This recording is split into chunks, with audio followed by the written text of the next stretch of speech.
الحمدللہ وکفا والصلاة والسلام علی عباده الذین اصطفى خصوصاً علی افضلہم وخاتم النبیین محمد الامین وعلی آلہ وصحبہ اجمعین اما بعد فقد قال اللہ تبارک وتعالی کما ورد فی سورة البقرہ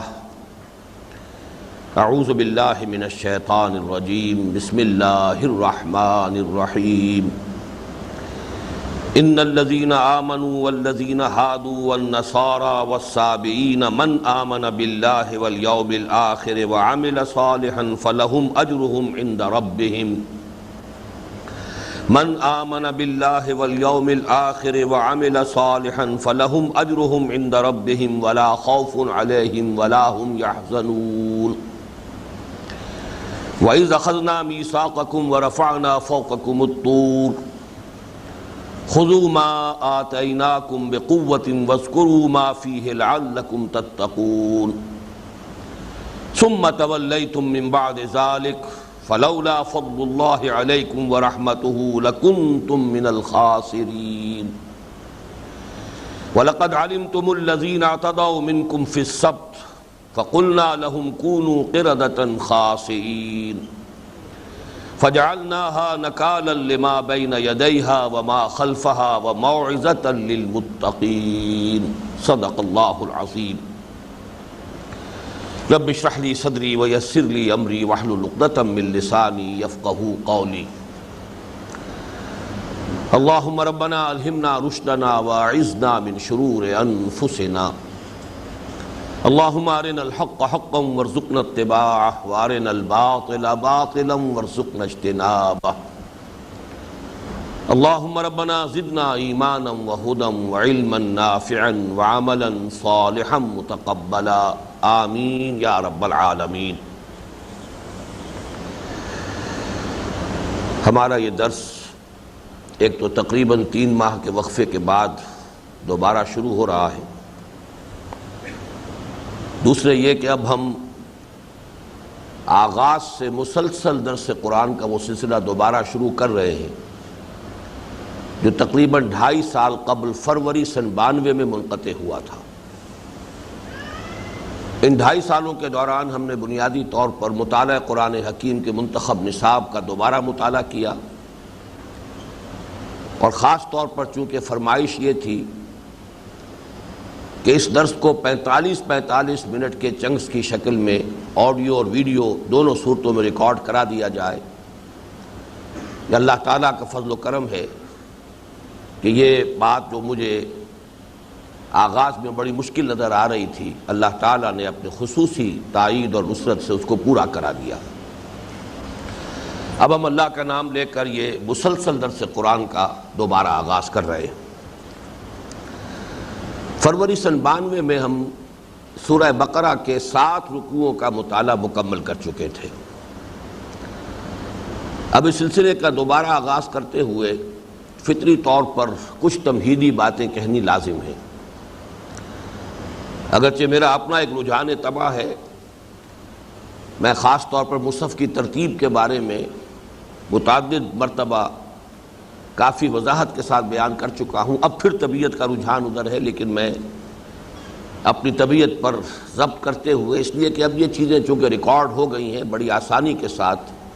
وہ حضرات بھی کہ جو اس سے پہلے اس سلسلہ درس میں شریک نہ رہے ہوں، ان کی اگر دلچسپی کا معاملہ ہے تو وہ سابقہ کیسٹس کے ذریعے سے یہ چیزیں اب معلوم کر سکتے ہیں، لہذا میں تمہید میں اس وقت زیادہ وقت صرف کرنا نہیں چاہتا۔ صرف اتنا نوٹ کر لیجئے کہ قرآن حکیم کے بالکل آغاز میں جو پہلا گروپ ہے مکی اور مدنی صورتوں کا، ان میں سے مکی صورت صرف سورہ فاتحہ ہے،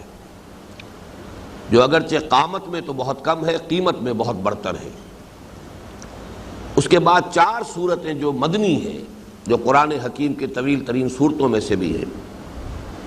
اس میں 2 مضامین کی لڑیاں چلتی ہیں تسلسل کے ساتھ۔ ایک تو اہل کتاب پر، یہود اور نصارہ دونوں پر اتمام حجت، اس لیے کہ مکی قرآن جو ہے اس میں اصل مخاطب تھے مشرکین عرب، ان کو دعوت کا حق ادا کیا جا چکا، ان پر اتمام حجت ہر اعتبار سے مکمل ہو چکا۔ اگرچہ مکی دور کی جو آخری زمانے میں صورتیں نازل ہوئی ہیں ان میں ریفرنس تھا، حوالہ تھا اہل کتاب کی طرف بھی، روح سخن جو ہے بالواسطہ طور پر، خاص طور پر سورہ اعراف میں تو بہت ہی نمایاں طور پر ہے، لیکن یہ کہ اصلاً اب براہ راست خطاب جو ہے وہ مدینہ منورہ میں حضور صلی اللہ علیہ وسلم کی ہجرت کے بعد تشریف آوری کے بعد ہی معاملہ شروع ہوا۔ لہذا ان 4 صورتوں کا ایک مسلسل مضمون ہے اہل کتاب کو دعوت، ان پر اتمام حجت، اور اس کے ساتھ ہی انہیں ملامت، یعنی ان کا جو طرز عمل رہا اللہ کے دین کے ساتھ اور اس نعمت کے ساتھ جو اللہ تعالیٰ نے انہیں عطا فرمائی تھی، اس کے ضمن میں فرد جرم جو ان پر عائد کی گئی۔ اور دوسرا مضمون جو اس میں چلتا ہے تسلسل کے ساتھ، جس کا نقطہ آغاز سورہ بقرہ ہے اور نقطہ عروج سورہ مائدہ، یہ ہے شریعت محمدی علیہ صاحب الصلاۃ والسلام۔ اس لیے کہ مکی صورتوں میں ظاہر بات ہے کہ ایمان کے مذاہب بھی تھے، مضامین بھی تھے، اور ساتھ ہی یہ کہ انبیاء اور رسل کے بہت سے حالات بھی بہت تکرار کے ساتھ آئے ہیں، اعادہ کے ساتھ آئے ہیں، بنیادی انسانی اخلاقیات کا مضمون بھی آیا ہے، لیکن شرعی احکام جو ہیں اصلاً وہ تو جب مدینہ منورہ میں وہ ماحول وجود میں آ گیا کہ جن میں ان احکام کی تنفیذ ہو سکتی تھی، تو اب ہی در حقیقت ان کے نزول کا سلسلہ شروع ہوا، آغاز ہوا سورہ بقرہ میں اور اس کی تکمیل ہوئی سورہ مائدہ میں۔ اب ان میں سے خاص طور پر سورہ بقرہ جو ہمارے زیر مطالعہ ہے اس کے بارے میں چند باتیں نوٹ کر لیں۔ ترتیب نزولی کے اعتبار سے یہ ہجرت کے بعد نازل ہونے والی پہلی سورت ہے۔ اگرچہ اس سورہ مبارکہ کا نزول اس طور سے نہیں ہوا ہے کہ پوری سورت ایک مرتبہ نازل ہو گئی ہو، ویسے بھی حجم کے اعتبار سے قرآن حکیم کی عظیم ترین سورت ہے، اور اس کی عظمت صرف حجم کے اعتبار سے نہیں ہے، بعض اور دیگر پہلوؤں سے بھی ہے۔ چنانچہ حضور صلی اللہ علیہ وسلم کا فرمان مبارک ہے جو جامع ترمذی میں حضرت ابو ہریرہ سے روایت کیا گیا، لِكُلِّ شَيْءٍ سِنَامٌ وَسِنَامُ الْقُرْآنِ سورۃ البقرہ، ہر شے کی ایک چوٹی ہوتی ہے اور قرآن کی چوٹی سورہ بقرہ ہے۔ تو اس پہلو سے نوٹ کر لیجئے کہ یہ سورہ مبارکہ جو ہے تھوڑے تھوڑے وقفے سے مختلف آیات نازل ہوئی ہیں، ہجرت کے فوراً بعد سے لے کر اور غزوہ بدر کے متصلاً قبل تک۔ اگرچہ سورہ بقرہ کے علاوہ غزوہ بدر سے قبل سورہ محمد بھی نازل ہوئی ہے صلی اللہ علیہ وسلم، جس کا دوسرا نام سورۃ القتال بھی ہے، لیکن یہ کہ اکثر و بیشتر وہ آیات جو ہجرت کے بعد سے لے کر اور غزوہ بدر سے متصلاً قبل تک نازل ہوئی ہیں وہ اس سورہ مبارکہ میں جمع کر دی گئی۔ چند استثناءات اگرچہ ہیں، سود سے متعلق جو ہے، حرمت ربا سے متعلق جو آیات ہیں آخری، وہ سن 9 ہجری میں نازل ہوئی ہیں، لیکن انہیں اس میں شامل کیا گیا ہے۔ اسی طرح 2 آیات جو آخری ہیں اس سورہ مبارکہ کی، وہ در حقیقت زمین پر نازل نہیں ہوئی بلکہ شب معراج میں محمد رسول اللہ صلی اللہ علیہ وسلم کو اللہ تعالیٰ کی جانب سے امت محمد صلی اللہ علیہ وسلم کے لیے تحفے کے طور پر عطا ہوئی۔ آمن الرسول بما انزل الیہ من ربہ والمؤمنون، یہاں سے لے کر یہ 2 آیات جو ہیں آخری سورہ بقرہ کی۔ اس سورہ کے مضامین کا تجزیہ جو ہے اس کے اعتبار سے شاید آپ کو یاد ہو، بہت سے حضرات کو، میں نے اسے ایک عنوان دیا ہے، نام جو ہے تجویز کیا ہے سورۃ الامتین۔ یہ 2 امتوں کی صورت ہے، یعنی اس میں ایک تو جو سابقہ امت مسلمہ تھی بنی اسرائیل، ان سے خطاب ہے،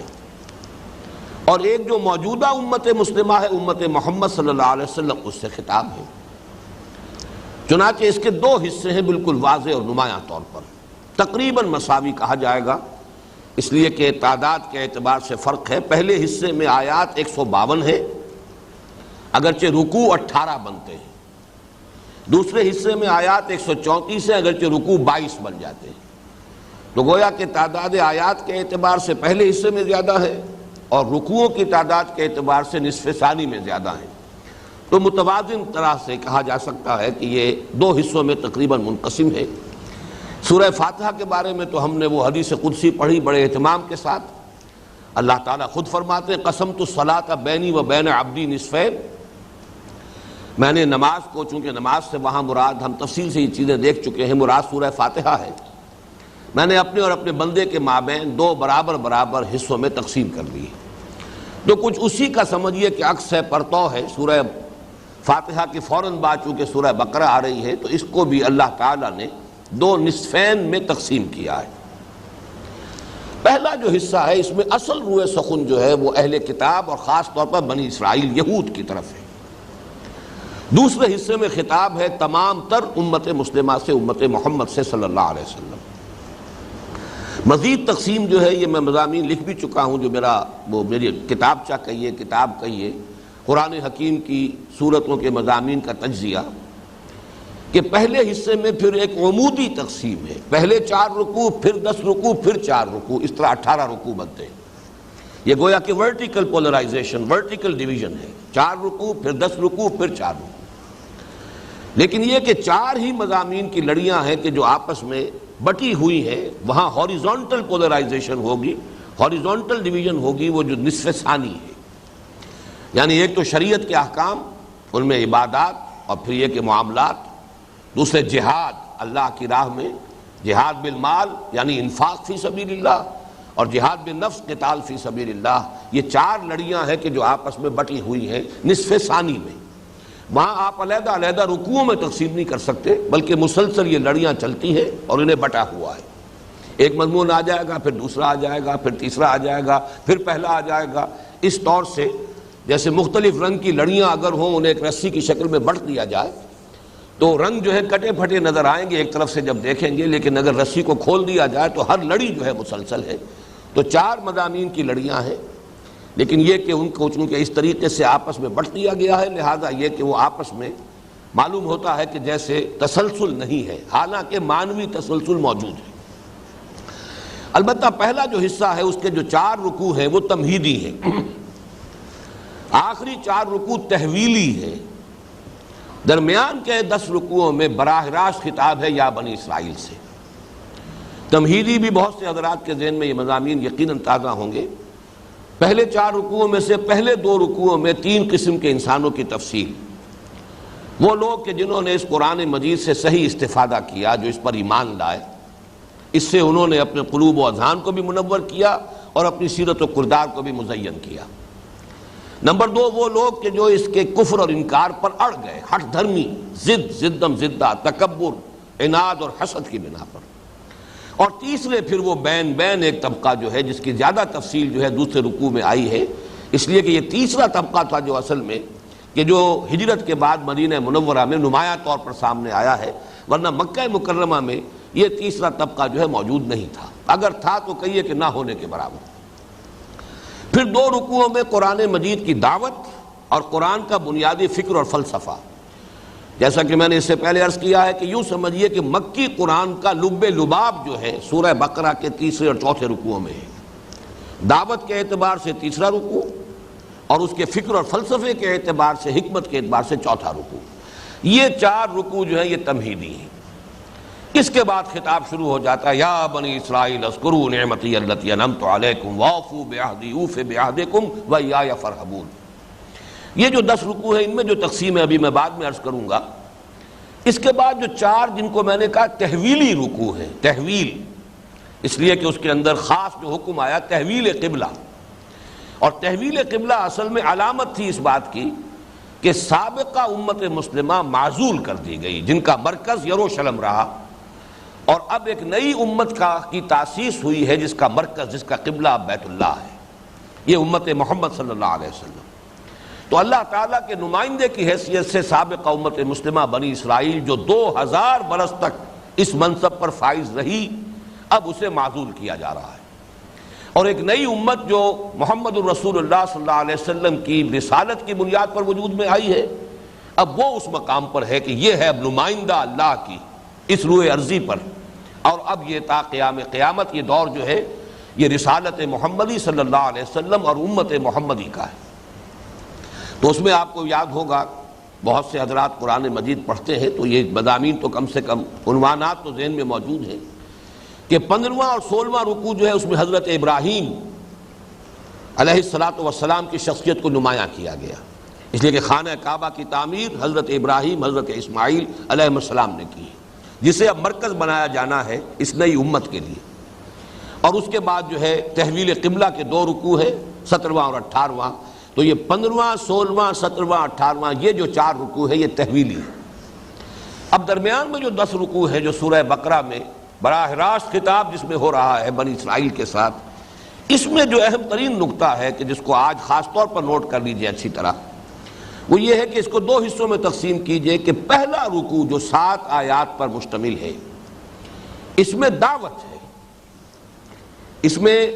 بنی اسرائیل کو محمد رسول اللہ صلی اللہ علیہ وسلم پر ایمان لانے کی پرزور دعوت دی گئی. یا بنی اسرائیل اذکروا نعمتی التی انعمت علیکم واوفوا بعہدی اوف بعہدکم وایای فارہبون. اس عہد سے مراد کیا ہے وہ آج ہم دوبارہ اس پر غور کریں گے. اے بنی اسرائیل یاد کرو میرے اس انعام کو، میری اس نعمت کو جو میں نے تمہیں عطا فرمائی، اور میرا عہد پورا کرو تاکہ میں بھی تم سے اپنا عہد پورا کروں. اور دیکھو صرف مجھ سے ڈرو. وَآمِنُوا بِمَا أَنزَلْتُ مُصَدِّقًا لِمَا مَعَكُمْ وَلَا تَكُونُوا أَوَّلَ كَافِرٍ بِهِ. اور ایمان لاؤ اس پر جو میں نے نازل کی ہے کتاب یعنی قرآن حکیم، جو تصدیق کرتے ہوئے آئی ہے اس کی جو تمہارے پاس ہے تورات. اور دیکھو تم ہی سب سے پہلے اس کا انکار کرنے والے نہ بن جاؤ. اور دیکھو میری آیات کو حقیر سے مفادات کے عوض فروخت نہ کرو. وَلَا تَشْتَرُوا بِآيَاتِي ثَمَنًا قَلِيلًا وَإِيَّايَ فَاتَّقُونِ وَلَا تَلْبِسُوا الْحَقَّ بِالْبَاطِلِ وَتَكْتُمُوا الْحَقَّ وَأَنْتُمْ تَعْلَمُونَ. اور تلبیس حق جو ہے، باطل کا ملمہ چڑھانا حق کے اوپر، اس سے باز آ جاؤ. یہ ہے بہت زوردار، اور جیسا کہ میں اس سے پہلے عرض کرتا رہا ہوں، یوں سمجھیے کہ بنی اسرائیل سے خطاب کے ضمن میں یہ 7 آیات انتہائی اہم ہے. یہ گویا کہ بمنزلہ فاتحہ ہے. سورہ فاتحہ کی بھی 7 آیات ہیں. وَلَقَدْ آتَيْنَاكَ سَبْعًا مِنَ الْمَثَانِي وَالْقُرْآنِ الْعَظِيمِ. اسی طرح یہ 7 آیات بہت اہم ہے بنی اسرائیل کو دعوت کے ضمن میں. البتہ بقیہ جو 9 رکوع ہیں، اور ان دونوں 9 رکوعوں کے شروع میں اور اختتام پر 2 آیتیں آ رہی ہیں بالکل انہی معنی الفاظ کے ساتھ. ایک آیت تو ایگزیکٹلی وہی ہے، یا بنی اسرائیل اذکروا نعمتی التی انعمت علیکم وانی فضلتکم علی العالمین. 6 رکوع کی پہلی آیت بھی یہی ہے، پھر 15ویں رکوع میں جا کر پہلی آیت پھر یہی ہے. اور واتقوا یوما لا تجزی نفس عن نفس شیئا ولا یقبل منها شفاعۃ ولا یؤخذ منها عدل ولا هم ينصرون. یہ آیت بھی انہی تقریباً الفاظ میں ذرا سا ترتیب کا فرق ہے. یہ 2 آیتیں شروع میں، 2 آیتیں آخر میں. اور یہ میں آپ کے سامنے عرض کر چکا ہوں اس جب کہ ہم یہ پڑھ رہے تھے کہ یوں سمجھیے یہ 2 بریکٹس ہیں، جیسے کہ ہم ریاضی میں دیکھتے ہیں کہ بریکٹ شروع اور بریکٹ ختم. یہ پورا جو 9 رکوعوں کا معاملہ ہے یہ بریکٹس کے اندر آ گیا ہے. 2 آیتیں ادھر ہیں اور 2 ہی آیتیں ہیں جن پر اختتام ہو رہا ہے. ان کے مابین ہے ساری ملامت جو کی گئی ہے بنی اسرائیل کو، ان کے جرائم کا جو تذکرہ ہے، ان پر جو فرد جرم عائد کی گئی ہے. تم نے یہ کیا، یہ کیا، یہ کیا، تمہارے یہ کرتوت رہے، تمہارا یہ معاملہ رہا اللہ کے دین کے ساتھ، شریعت خداوندی کے ساتھ، اللہ کی کتاب کے ساتھ. یہ ساری جو فرد جرم ہے جو ان پر تفصیل سے عائد کی گئی ہے، یہ در حقیقت ان 2 بریکٹوں کے درمیان ہے. اب ظاہر بات ہے کہ جو شروع میں اس بریکٹ سے باہر جو 7 آیات ہیں وہ اس ریاضی کے اصول کے مطابق اس پورے مضمون کے ساتھ ضرب کھا رہی ہے. یہ میں بات پہلے بیان کر چکا ہوں، اس وقت صرف دہرانا مقصود تھا، اس لیے کہ آج کی جو پہلی آیت ہے اس کے ضمن میں اس مضمون کو اور اس اصول کو سامنے رکھا جائے تو سارا عقدہ حل ہو جاتا ہے، کوئی پیچیدگی باقی نہیں رہتی. اب صرف ایک بات اور نوٹ کر لیجئے کہ یہ جو حصہ ہے دوسرا، ہم پہلا 5واں رکوع بھی پڑھ چکے ہیں، 7 آیات جو دعوت کی ہے. پھر یہ کہ ان 9 رکوعوں میں سے بھی 2 رکوع ہم پڑھ چکے ہیں، 6واں اور 7واں.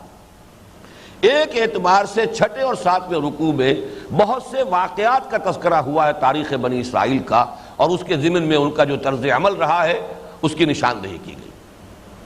ان 2 رکوعوں میں گویا کہ ایک اعتبار سے مضمون مکمل ہو گیا، اس لیے کہ 6واں رکوع شروع ہو رہا ہے یا بنی اسرائیل اذکروا نعمتی التی انعمت علیکم وانی فضلتکم علی العالمین، اور ختم ہو رہا ہے 7واں رکوع وَضُرِبَتْ عَلَيْهِمُ الذِّلَّةُ وَالْمَسْكَنَةُ وَبَاءُوا بِغَضَبٍ مِّنَ اللَّهِ ذَلِكَ بِأَنَّهُمْ كَانُوا يَكْفُرُونَ بِآيَاتِ اللَّهِ وَيَقْتُلُونَ النَّبِيِّينَ بِغَيْرِ الْحَقِّ ذَلِكَ بِمَا عَصَوْا وَكَانُوا يَعْتَدُونَ. تو ان 2 رکوعوں میں یوں سمجھیے کہ مضمون ایک اعتبار سے مکمل ہو گیا ہے، اور اس میں کوئی عقیدے والی بات نہیں آئی ہے، نظریاتی بات نہیں آئی ہے. جو پوائنٹ میں چاہتا ہوں آج نوٹ کر لیں کہ ان دونوں رکوعوں میں صرف بعض واقعات آئے ہیں تاریخ بنی اسرائیل کے کہ جن کا حوالہ ہے. آج سے جو ہم حصہ شروع کر رہے ہیں 8ویں رکوع سے، اس میں فکری، نظریاتی یہ جو بحثیں ہیں یہ بھی ساتھ کے ساتھ آئیں گی، واقعات بھی آئیں گے جو ان کا طرز عمل غلط رہا جس کے بنا پر کہ وہ معزول کیے گئے، لیکن اس کے ساتھ ہی واقعات کا تجزیہ، ان واقعات کی تہ میں جو فکری اور نظریاتی غلطیاں کار فرما تھیں، ان کے عقائد میں، ان کے خیالات میں جو کجی پیدا ہوئی۔ اور یہ حصہ اس اعتبار سے بہت اہم ہے کہ در حقیقت ان آیات میں آپ دیکھیں گے تھوڑے تھوڑے وقفے کے بعد بڑی قیمتی آیات، حکمت قرآنی کے بڑے اہم خزانے آئیں گے، اور یہ اصل میں امت مسلمہ کے لیے بھی ایک پیشگی تنبیہ کے طور پر ہے کہ سابقہ امت مسلمہ اگر اس انجام کو آج پہنچی ہے کہ معزول کی گئی اور ضربت علیہم الذلہ والمسکنہ وباؤوا بغضب من اللہ، اس انجام بد کو اگر پہنچی ہے تو ان غلط اعمال کی وجہ سے، ان غلط عقائد کی وجہ سے، ان غلط جو ہے ان کے جو خیالات تھے مذمومات اور ان کے جو تمنائیں اور امانی تھے، کہیں ایسا نہ ہو کہ اے مسلمانوں تم بھی انہی راستوں پہ چل پڑو۔ یہ گویا کہ ایک پیشگی تنبیہ کہ آئینہ دکھایا جا رہا ہے اب جو امت مسلمہ جو فائز کی گئی ہے اس مقام پر کہ پچھلی امت مسلمہ نے کہاں کہاں ٹھوکریں کھائیں، کیا کیا اعتقادی اور نظریاتی اور ان کے جو بھی فکری ان کے اندر گمراہیاں آئیں، عملی گمراہیاں در حقیقت ظاہر بات ہے کہ ان کی جڑ میں کوئی نہ کوئی فکری گمراہی کار فرما ہوتی ہے، اس لیے کہ انسانی شخصیت 2 حصوں پر مشتمل ہے، ایک اس کا فکر ہے، اس کے خیالات ہیں، اور ایک اس کے اعمال ہیں۔ ان دونوں کے مابین ایک گہرا رشتہ ہے۔ اگر کوئی عمل غلط ہوتا ہے تو یقیناً اس کی بنیاد کسی غلط فکر پر، غلط نظریے پر، غلط عقیدے پر قائم ہوتی ہے۔ تو ان حصوں میں آپ دیکھیں گے کہ نہ صرف یہ کہ واقعاتی طور پر تذکرہ کیا جا رہا ہے بلکہ یہ کہ تجزیہ کر کے بالآخر ان کی تہ میں جو غلط عقائد و نظریات کار فرما تھے ان کی نشاندہی کی جا رہی ہے، اور یہ گویا کہ ایک مستقل، یہ یونیورسل ٹروتھس ہیں، یہ عالمی حقیقتیں ہیں، ابدی حقیقتیں ہیں، اور یہ اہل مسلمانوں کے لیے، امت مسلمہ کے لیے در حقیقت یہ ایک نشاندہی ہے جو کی جا رہی ہے۔ اس کے ضمن میں ایک حدیث بھی آپ کو سنا دیتا ہوں کہ حضور صلی اللہ علیہ وسلم نے یہ بھی پیش کی، آپ نے بات فرما دی تھی کہ ہوگا وہی کچھ، تاریخ اپنے آپ کو دہرائے گی، اے مسلمانوں تمہارے اندر بھی یہ خرابیاں پیدا ہو جائیں گی۔ چنانچہ یہ روایت جو ہے بخاری اور مسلم دونوں میں متفق علیہ روایت ہے حضرت ابو سعید خدری رضی اللہ تعالی عنہ سے، لَتَتَّبِعُنَّ سُنَنَ مَنْ كَانَ قَبْلَكُمْ، اے مسلمانوں تم بھی لازماً اتباع کرو گے انہی لوگوں کے طریقوں کا کہ جو تم سے پہلے تھے، شبرن بشبرن و ذراعن بذراعن، بالشت کے ساتھ بالشت اور ہاتھ کے ساتھ ہاتھ۔ یہ گویا کہ محاورہ ہے کہ بالکل تم ان کے نقش قدم پر چلو گے۔ حتیٰ لو دخلوا جوہر ضب لدخلتموہ، یہاں تک کہ اگر وہ کسی گوہ کے بل میں گھسے تھے تو تم بھی گھسو گے۔ قلنا یا رسول اللہ الیہود والنصارى، اب وہ صحابی یہ فرماتے ہیں کہ اس پر ہم نے یہ کہا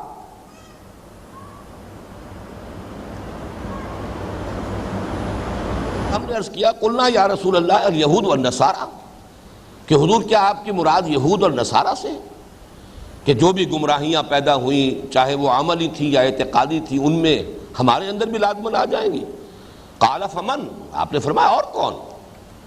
تو گویا کہ یہ ایک پیشگی تنبیہ تو ہے، لیکن یہ اپنی جگہ پر جسے ہم آئرنی آف فیٹ کہتے ہیں،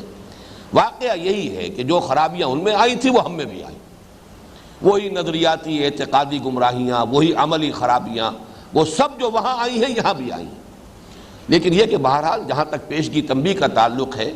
اور ہدایت کا جو تقاضا تھا کہ مسلمانوں کو متنبہ کر دیا جائے، وہ اللہ تعالیٰ نے ان آیات مبارکہ کے اندر اس کا حق ادا کر دیا ہے۔ اب آئیے ہم شروع کر رہے ہیں اس تمہید کے بعد۔ جیسا کہ میں نے عرض کیا کہ جو پہلی آیت ہے 8ویں رکوع کی، وہ اصل میں خاصی کنٹروورشیل ہے، اس کے حوالے سے ماضی قریب میں بھی اور یقیناً اس سے پہلے بھی جب یہ فتنہ اٹھا تھا تو حوالہ دیا گیا ہوگا انہی آیات مبارکہ کا۔ تو ایک بہت بڑا فتنہ جس کو کہ وحدت ادیان کا عنوان دیا گیا ہے، وہ انہی آیتوں کے، ایک یہ آیت ہے اور ایک اس کی ہم مضمون آیت ہے سورہ مائدہ کی آیت نمبر 69، ان دونوں کے حوالے سے وہ ایک گمراہ کن نظریہ جو ہے وہ پیش کیا گیا۔ ان الذین آمنوا والذین ہادوا، یقیناً وہ لوگ جو مسلمان بنے، اب یہاں میں خاص طور پہ ترجمہ کر رہا ہوں، ایمان لائے نہیں کر رہا، اس کو نوٹ کیجئے۔ بارہا میں اس کو بیان کر چکا ہوں کہ قرآن مجید میں اہل ایمان سے جو مراد لیا جاتا ہے وہ لوگ جو مسلمان ہیں، چاہے وہ حقیقتاً مومن ہیں چاہے وہ منافق ہیں۔ منافقوں کے لیے بھی خطاب ہوتا ہے تو یا ایھا الذین آمنوا، یا صرف قانونی مسلمان ہیں حقیقی ایمان سے بے بہرہ ہیں تو وہ بھی یا ایھا الذین آمنوا، اس لیے کہ قانونی ایمان تو انہیں بہرحال حاصل ہے۔ یا ایھا الذین آمنوا آمنوا باللہ ورسولہ والکتاب الذی نزل علی رسولہ والکتاب الذی انزل من قبل، اے ایمان کے دعوے دارو ایمان لاؤ، جیسا کہ ایمان لانے کا حق ہے اللہ پر اور اس کے رسول پر اور اس کتاب پر جو اس نے اپنے بندے پر نازل فرمائی، اپنے رسول پر صلی اللہ علیہ وسلم، اور اس کتاب پر بھی کہ جو اس نے پہلے نازل کی تھی۔ تو یقیناً وہ لوگ جو مسلمان ہوئے، والذین ہادوا، اور وہ کہ جو یہودی ہوئے، والنصارى، اور نصارہ، ابھی میں اس لفظ کا ترجمہ نہیں کر رہا، عیسائی کا لفظ یہاں پر استعمال کرنا درست نہیں ہوگا، والصابئین، اور صابی، من آمن باللہ والیوم الآخر، جو کوئی بھی ایمان لایا اللہ پر اور پچھلے دن پر، یوم آخر پر، وعمل صالحا، اور جس نے بھی نیک عمل کیے، فلہم اجرہم عند ربہم، تو ان کا اجر ان کے رب کے پاس محفوظ ہے،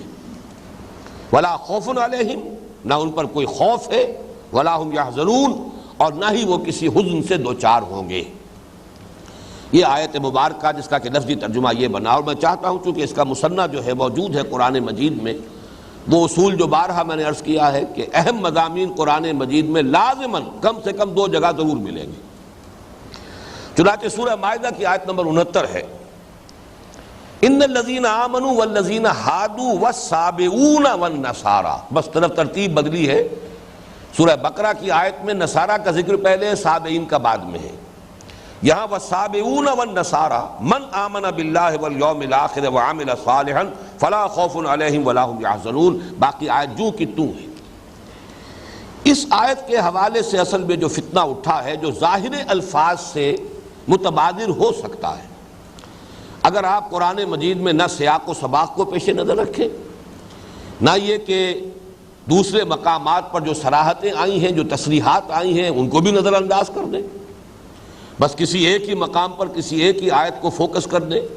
اور اسی پر سارا غور و فکر کریں اور سارا اپنا فلسفہ اسی سے اخذ کریں، اگر یہ طریقہ کار اختیار کیا جائے تو لازماً یہاں سے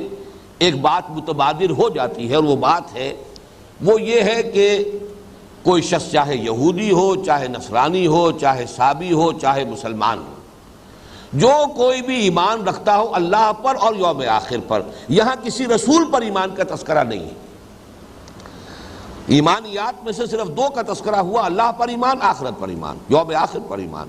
وعمل صالحا، اور وہ نیک عمل کرے، تو گویا کہ اس کی نجات جو ہے وہ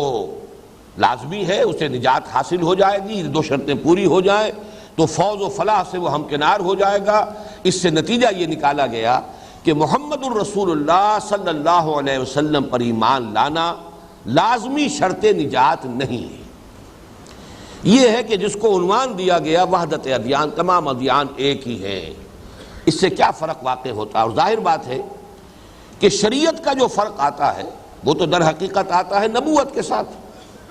شریعت موسوی حضرت موسیٰ علیہ السلام پر ایمان کے حوالے سے ہے، اور شریعت محمدی صلی اللہ علیہ وسلم اس کا تعلق رسالت محمدی کے ساتھ ہے۔ تو گویا کہ منطقی نتیجہ یہ نکلتا ہے کہ نہ صرف یہ کہ ایمان کی ضرورت نہیں ہے محمد الرسول اللہ صلی اللہ علیہ وسلم پر، بلکہ شریعت محمدی پر عمل کی ضرورت بھی نہیں ہے۔ کوئی شخص اپنی اپنی شریعتوں پر عمل کر رہا ہو، اپنے اپنے طریقوں پر عمل پیرا ہو، بس یہ کہ وہ اللہ کو مانتا ہو، آخرت کو مانتا ہو، کوئی ایک پیدا کرنے والا، اس کائنات کا کوئی ایک خالق مالک، اس پر اس کا ایمان ہو، یقین ہو،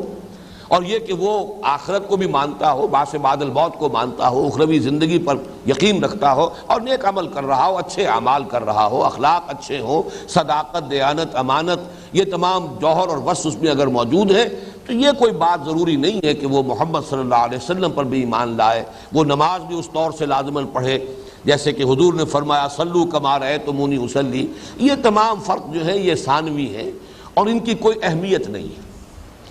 یہ فتنہ ہمارے ہاں تاریخ میں 3 اعتبارات سے، بلکہ 3 جہات سے، 3 گوشوں سے ابھرا ہے۔ پہلا تو یہ تصوف کے حوالے سے، جو ہمہ اوسطی تصوف۔ اب ہمہ اوسط جو ہے اگر وہ اپنے اصل جو ان کا جو پینتھیزم کا اصل جو نظریہ ہے اس کے تحت ہمہ مستقر ہے، تو ظاہر بات ہے کہ پھر یہ سارے جو فرق ہیں اور تفاوت ہیں مختلف مذاہب کے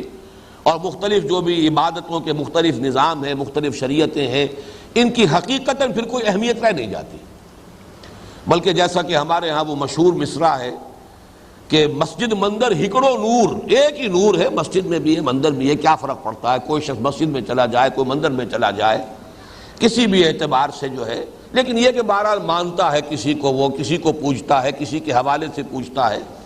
جو لوگ بتوں کو بھی پوجتے ہیں وہ بھی کہتے ہیں کہ ہم ان پتھروں کو تھوڑا ہی پوجتے ہیں، یہ تو علامتیں ہیں، یہ تو ہم نے خوگرے پے کرے محسوس تھی انسان کی نظر، تو ہم نے ذرا اپنے گیان دھیان کے لیے ایک مرکز بنا لیا ہے، میڈیٹیشن کے لیے، ایک آبجیکٹ آف میڈیٹیشن، ایک مراقبے کے لیے، ورنہ یہ کہ وہ تو کوئی اور ہستیاں ہیں، آسمانی مخلوقات ہیں، ان کو ہم پوجتے ہیں۔ یہ سارے تصورات جو ہیں ہمارے ہاں یا تو پھر وہ ہمہ اوسطی جو تصورات تھے اور یہ اپنی انتہا کو پہنچے تھے، ایک ہی وقت میں یہ دونوں فتنے اپنی انتہا کو پہنچے ہیں ہندوستان میں خاص طور پر۔ ایک طرف یہ ہمہ اوسطی تصوف جس میں شریعت کی اہمیت ختم ہو رہی تھی، اتباع سنت جو ہے اس کا جنازہ نکل رہا تھا، اور گویا کہ امت محمد صلی اللہ علیہ وسلم کا جو جداگانہ تشخص تھا وہ گویا کہ خطرے میں تھا۔ دوسری طرف ایک بہت بڑی سیاسی سمجھیے جینیس شخصیت ابھری ہندوستان میں، اور وہ جلال الدین اکبر، اکبر اعظم، شہنشاہ اکبر۔ وہ اگرچہ ان پڑھ انسان تھا لیکن بہت ذہین انسان تھا، اور اس نے یہ بات سمجھ لی تھی کہ ہندوستان میں یہ جو مذاہب کی کھچڑی پکی ہوئی ہے، تو در حقیقت یہی اختلاف جو ہے یہی یہاں ہندوستان کی عظمت اور ترقی کے راستے میں حائل ہے۔ اس کی وجہ سے بٹے ہوئے ہیں لوگ، ان میں تفرقہ ہے، آپس میں کھٹ پٹ بھی رہتی ہے،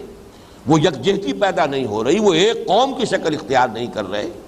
تو جب تک ایسا نہ ہو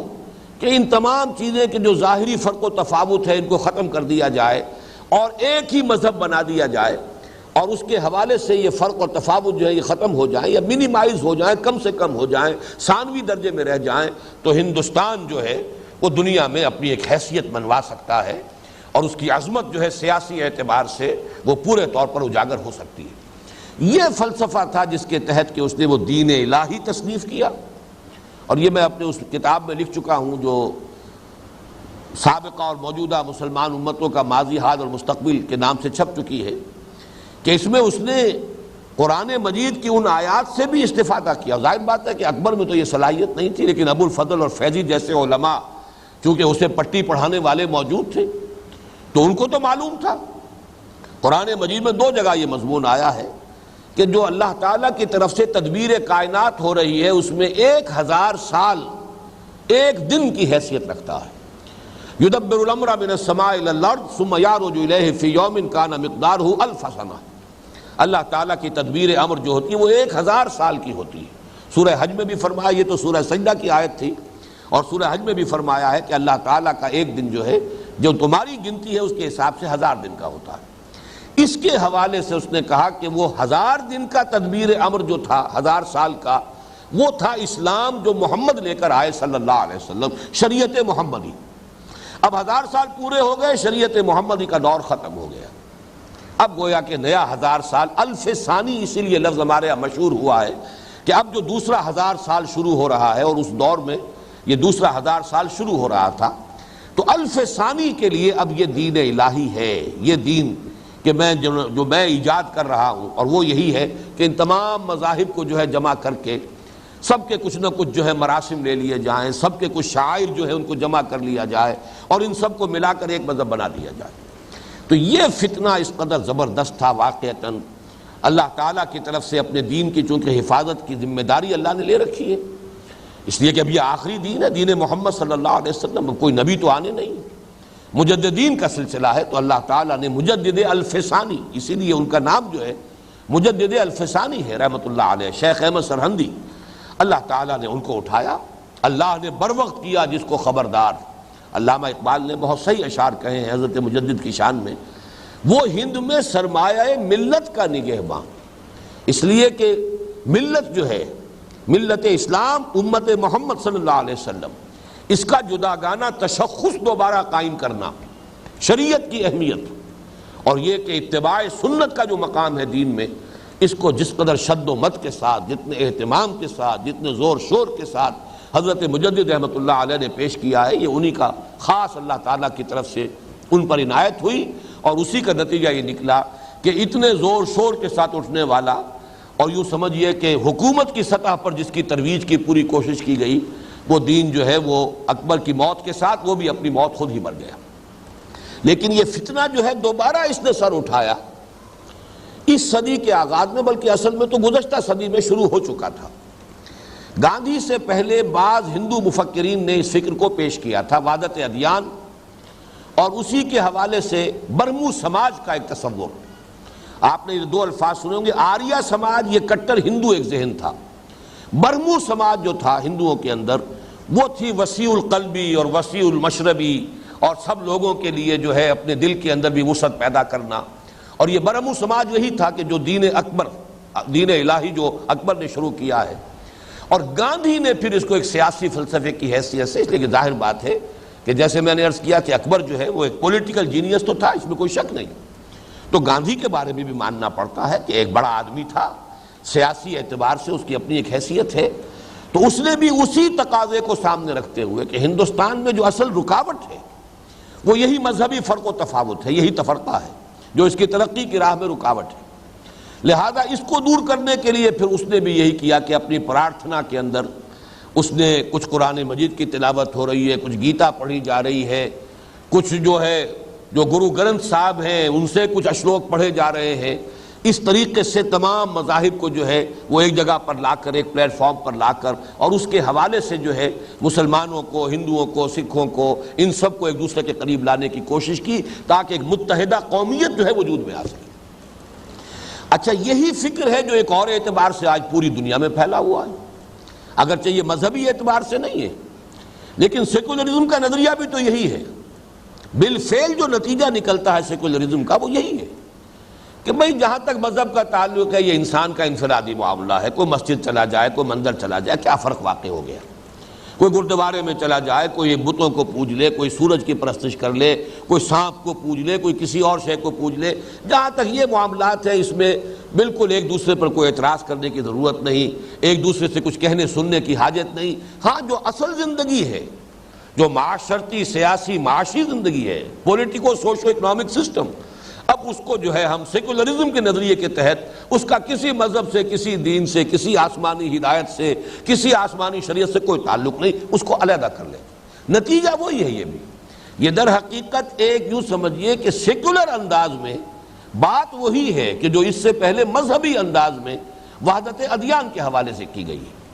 اب یہ جو پورا نظریہ ہے، اس کے لیے ظاہر بات ہے قرآن مجید میں ظاہری الفاظ کے اعتبار سے یہ آیت جو ہے ان لوگوں کے حق میں ایک بہت بڑا ہتھیار بن کر آ گئی کہ ان الذین آمنوا والذین ہادوا والنصارى والصابئین من آمن باللہ والیوم الآخر وعمل صالحا۔ اصل شے تو ہے ایک اللہ کو، ایک خالق، ایک مالک،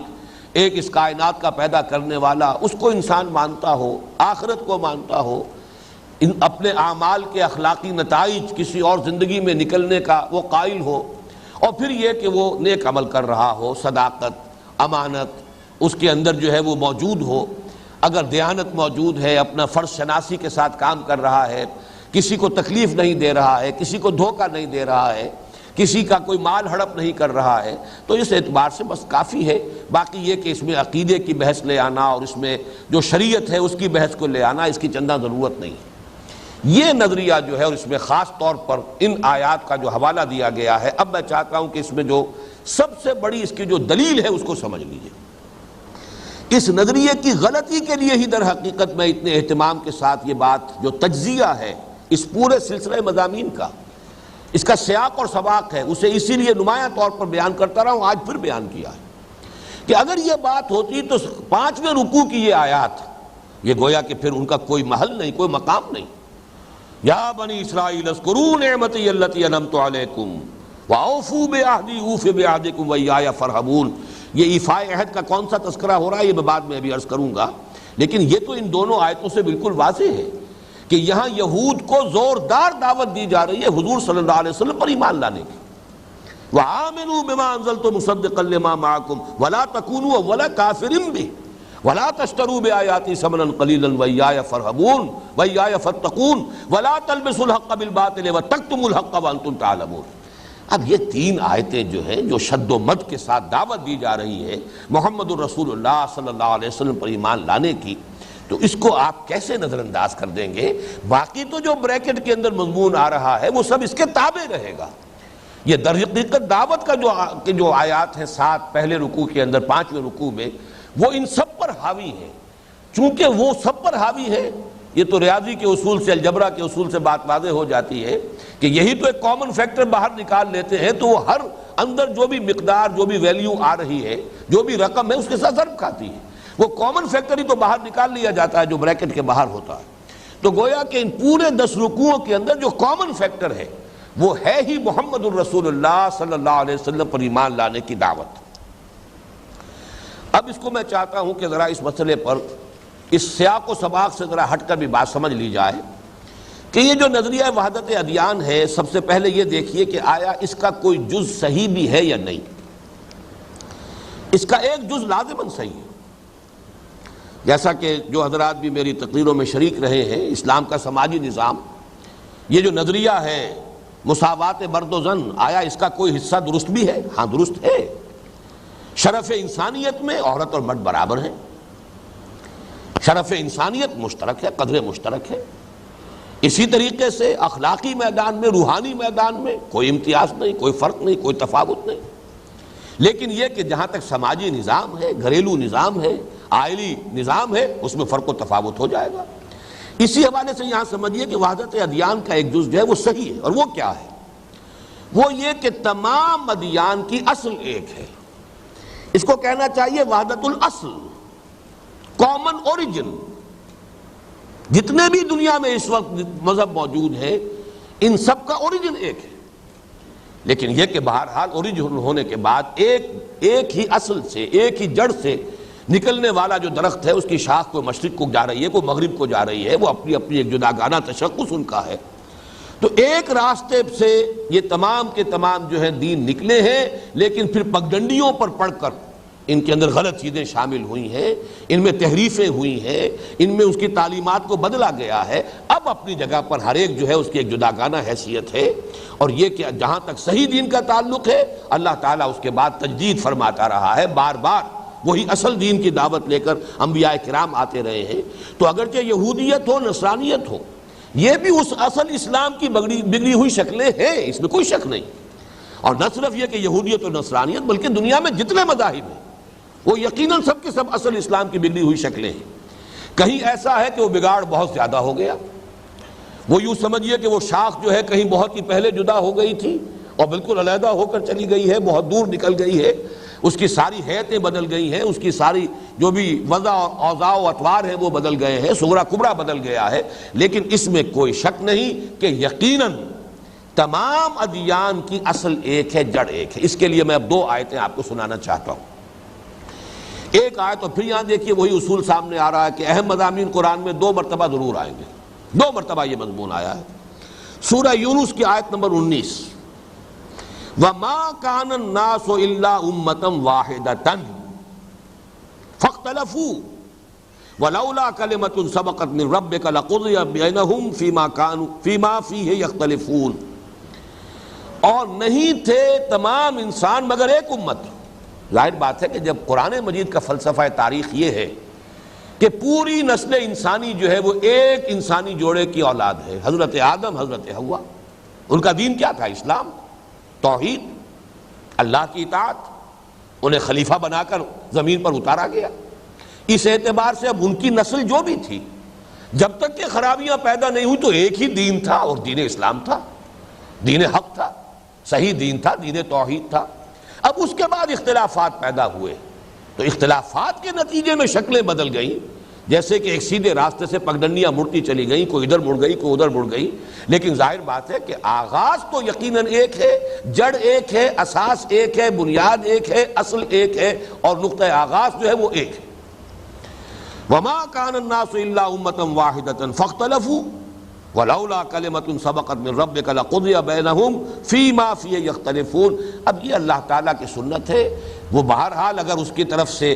مہلت معین نہ ہو چکی ہوتی، ہر چیز کے لیے اللہ تعالیٰ کا ایک ٹائم ٹیبل ہے جو اس نے طے کر رکھا ہے، اگر نہ وہ ٹائم ٹیبل اللہ کا طے شدہ ہوتا تو اللہ تعالیٰ ابھی فیصلہ کر دیتا،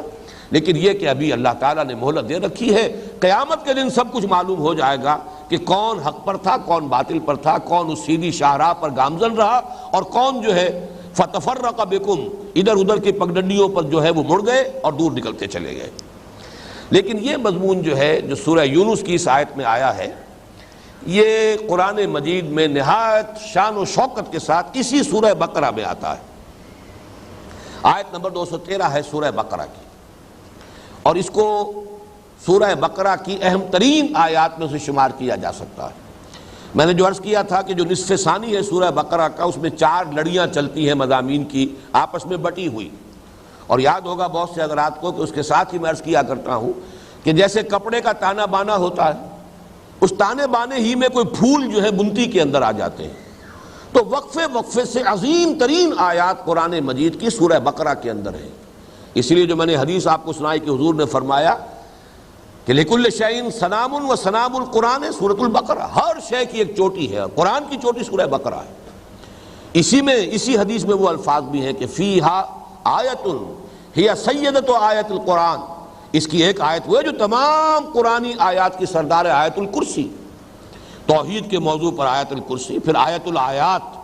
ان فی خلق السماوات والارض واختلاف اللیل والنہار والفلک التی تجری فی البحر الی آخر الآیہ،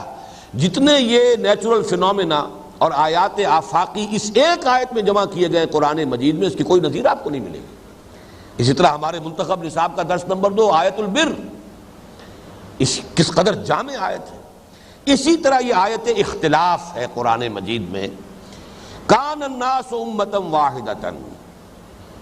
تمام لوگ ایک ہی امت تھے، فبعث اللہ النبیین۔ اب یہاں نوٹ کیجئے کہ چونکہ سورہ یونس پہلے نازل ہوئی مکی صورت ہے، اس میں لفظ موجود ہے فاختلفوا، پھر انہوں نے اختلاف کیا، یہاں اس آیت میں فاختلفوا کا لفظ نہیں ہے، اس کو ہمیں لینا ہوگا سورہ یونس کی اس آیت سے، گویا کہ یہاں پر ایک خلا چھوڑ دیا گیا کہ اسے آپ فل کیجئے سورہ یونس کی آیت سے، وہ پہلے نازل ہو چکی ہے۔ کان الناس امۃ واحدۃ فاختلفوا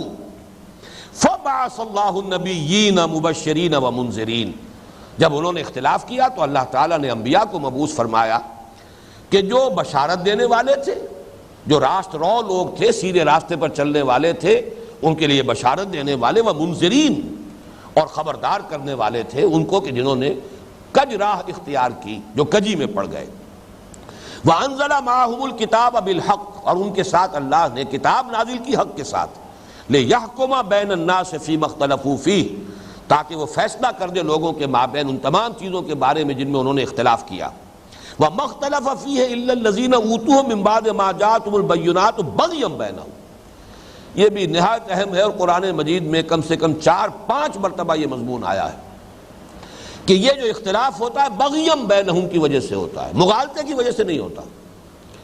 انسان ٹھوکر جو ہے وہ اندھیرے میں نہیں کھاتا، یہ جو دین کا معاملہ ہے یہ جان بوجھ کر کھاتا ہے۔ نصف النہار پر سورج چمک رہا ہے لیکن آدمی ٹھوکر کھائے گا، کیوں کھائے گا؟ بغیم بینہم، اس لیے کہ اپنے اندر زدم زندہ ہے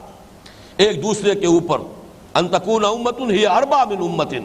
آگے بڑھ جائیں ایک دوسرے سے آگے، جس کو ایڈلر نے کہا ہے ارج ٹو ڈومینیٹ، ایک دوسرے پر بالا دستی حاصل کرنا، یہ ہے اصل میں کہ جو سبب بنتا ہے اختلاف کا۔ تو یہاں فرمایا وَمَا اخْتَلَفَ فِيهِ إِلَّا الَّذِينَ أُوتُوهُ مِن بَعْدِ مَا جَاءَتْهُمُ الْبَيِّنَاتُ، یہ کتاب جو دی گئی اللہ تعالیٰ کی طرف سے، جس نے کہ دودھ کا دودھ اور پانی کا پانی جدا کر دیا، اس کے آنے کے بعد بھی جن لوگوں نے اختلاف کیا ہے وہ نہیں کیا مگر اس لیے کہ بغیم بینہم، زدم زدہ، ان کی بات کیوں مانیں؟ اگر ان کی بات مانیں گے یہ اونچے ہو گئے، ہم نیچے رہ گئے، یہ گویا کہ جیت گئے ہم ہار گئے۔ جیسے کہ علماء یہود کا معاملہ تھا کہ یعرفونہ کما یعرفون ابناہم، حضور کو اس طرح پہچانتے تھے جیسے اپنے بیٹوں کو پہچانتے، لیکن ایمان نہیں لائے۔ ابو جہل کا اقرار ہے ریکارڈ پر کہ محمد نے کبھی جھوٹ نہیں بولا۔ بھائی کیوں نہیں مانتے پھر ان کی بات صلی اللہ علیہ وسلم؟ کہ ہمارے اور بنی ہاشم کے درمیان ایک مسابقت کا معاملہ چل رہا تھا، انہوں نے کھانے کھلائے، ہم نے ان سے بڑھ کر کھلائے، انہوں نے لوگوں کی خدمتیں کی، حاجیوں کی مہمان نوازی کی، ہم نے ان سے زیادہ بڑے دسترخوان بچھا دیے، ابھی تک تو ہم کندھے سے کندھا جوڑے چلے آ رہے تھے، اب اگر ان کی نبوت مان لیں گے تو ہم تو ہمیشہ کے لیے غلام ہو جائیں گے، یہ مجھے قبول نہیں۔ کم سے کم یہ کہ اسے اس بات کا کریڈٹ دیا جانا چاہیے کہ اس نے صحیح بات کہہ دی، جو سچی بات تھی دل کی اس کو اس نے تسلیم کر دیا۔ تو یہ بغیم بینہم فہدی اللہ الذین آمنوا لما اختلفوا فیہ من الحق بإذنہ، تو پھر جن لوگوں نے اللہ تعالیٰ جو بھی ایمان لائے اللہ نے ان کو ہدایت دے دی، جو اختلافات تھے ان میں سے جو حق کا پہلو تھا اس کی طرف ان کو رہنمائی مل گئی۔ واللہ یہدی من یشاء الی صراط مستقیم، اور اللہ تعالیٰ جس کو چاہتا ہے سیدھے راہ کی ہدایت دیتا ہے۔ اس کے دونوں ترجمے ہو سکتے ہیں، جو چاہتا ہے سیدھی راہ حاصل کرنا اللہ اسے ہدایت دیتا، من یشاء دونوں طرف جا سکتا ہے، اللہ جسے چاہتا ہے ہدایت دے دیتا ہے صراط مستقیم کی، اور جو کوئی بھی صراط مستقیم کا خواہاں ہوتا ہے اللہ تعالیٰ اسے ہدایت دے دیتا ہے۔ اس لیے کہ یہ ساری کی ساری جو بات ہے انسان کی نیت جو ہے اس میں فیصلہ کن ہے۔ تو پہلی بات تو یہ نوٹ کیجئے کہ یقیناً تمام انسان ایک تھے، ایک امت تھے، یقیناً دین ایک ہی تھا شروع میں، سارے جو دین دنیا میں ہے سارے مذاہب، اس میں یہ بات نوٹ کر لیجئے کہ چونکہ جو بھی نصرانیت، یہودیت یا ایک تیسرا مذہب جو ہے سابین کا، ان کا معاملہ چونکہ ایک تو یہ کہ اس علاقے میں جہاں پر قرآن نازل ہو رہا تھا یہی دوسرے مذاہب تھے اور کوئی تیسرا مذہب تو وہاں تھا نہیں۔ دوسرے یہ کہ ان کا سارا تعلق جو ہے حضرت ابراہیم کے ساتھ جڑتا ہے، یہ تمام جو ہے نسل ابراہیمی اولاد ابراہیم کے مذاہب ہیں، لیکن اس کو یہ نہ سمجھیے کہ اس کے علاوہ جو ہے معاملہ دوسرے مذاہب کا وہ کوئی مختلف ہے بنیادی طور پر۔ حضرت نوح علیہ السلام کی امت،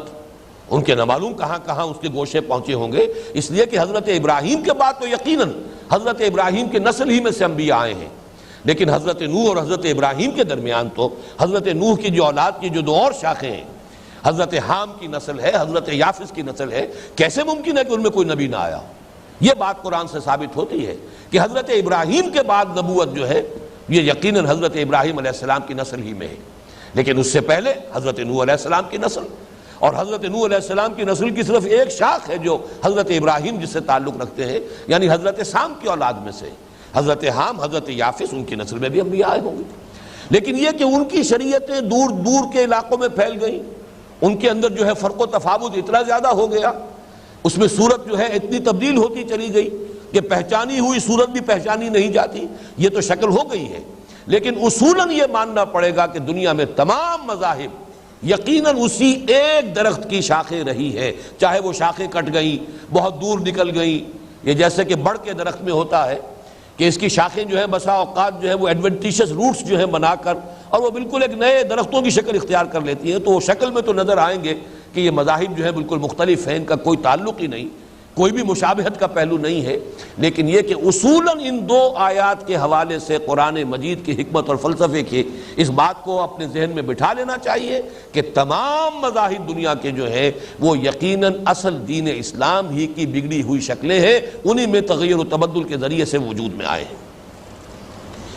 اب ایک اور مضمون کی طرف میں نے اس مرتبہ توجہ کی ہے، اور وہ یہ کہ یہ جو وحدت ادیان یا وحدت امت کی ایک خواہش پیدا ہوتی ہے، میرے نزدیک یہ فطری ہے، اس کے اندر ایک ارج جو ہے انسان کے اندر کہ یہ تفرقہ ہے، من دیگرم تو دیگری، اس کو ختم کیا جائے، کسی طرح قرب تلاش کیا جائے، مشترک اقدار جو ہے ان کو اجاگر کیا جائے۔ آج کی دنیا میں تو یہ ارج بہت شدید ہو چکی ہے، اس کی وجہ یہ ہے کہ سائنٹیفک ترقی نے، ٹیکنالوجی کی ترقی نے فاصلے تقریباً کل عدم کر دیے، بے معنی ہو گئے، پوری دنیا جو ہے وہ اب ایک شہر ہے، ایک ملک کہہ لیجیے زیادہ ایک شہر ہے، بہت بڑا شہر، لہذا انسانوں کو نزدیک تر آنا چاہیے، قریب تر آنا چاہیے، اور یہ جو تفرقے ہیں خاص طور پر مذہب کی بنیاد پر، ان میں یقیناً ایک شدت ہوتی ہے، اس میں تو یہ کہ من دیگرم تو دیگری جو ہے اس کا ایک منطقی نتیجہ ہے، تو یہ ارج جو ہے یہ ہے تو لازماً ایک جو ہے یوں سمجھیے کہ ایک طبعی سا تقاضا ہے کہ جو ابھرتا ہے، اور یہی جیسا کہ میں نے عرض کیا چاہے تو وہ سیاسی تقاضے کے طور پر اور چاہے وہ مذہبی اور روحانی تقاضے کے طور پر مختلف اوقات میں مختلف فلسفوں کی شکلیں اختیار کر کے سامنے آتا رہا ہے، لیکن ہمیں دیکھنا چاہیے قرآن مجید کا اس میں نقطہ نظر کیا ہے۔ آج بڑی ایک عجیب حقیقت سامنے آئی جب میں نے ان آیات کا جو ہے احاطہ کیا اور مختلف جو مقامات پر یہ آیت آئی ہے، یہ مضمون آیا ہے۔ 4 آیتیں اس وقت میں آپ کو سنانا چاہتا ہوں جس کا نتیجہ اور حاصل یہ ہے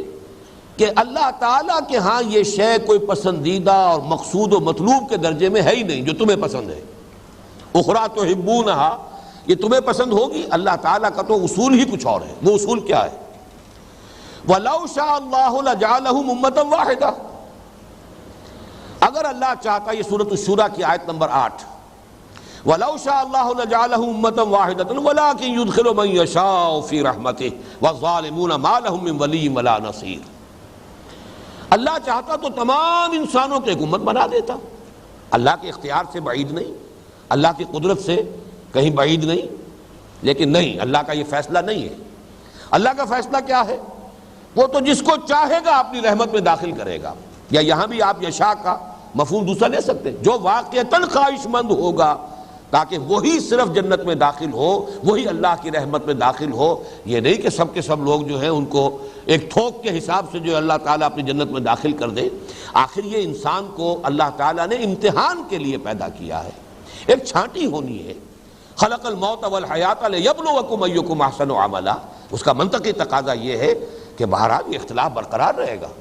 تمہاری خواہش اپنی جگہ پر، تمہاری اپنی مصلحتیں اپنی جگہ پر، لیکن اللہ کی حکمت تخلیق جو ہے وہ یہ ہے وَلَوْ شَاءَ اللَّهُ لَجَعَلَهُمْ أُمَّةً وَاحِدَةً وَلَكِنْ يُدْخِلُ مَن يَشَاءُ فِي رَحْمَتِهِ وَالظَّالِمُونَ مَا لَهُم مِّن وَلِيٍّ وَلَا نَصِيرٍ۔ اور ظالموں کے لیے، مشرکوں کے لیے تو نہ کوئی مددگار ہوگا نہ کوئی پشت پناہ ہوگا۔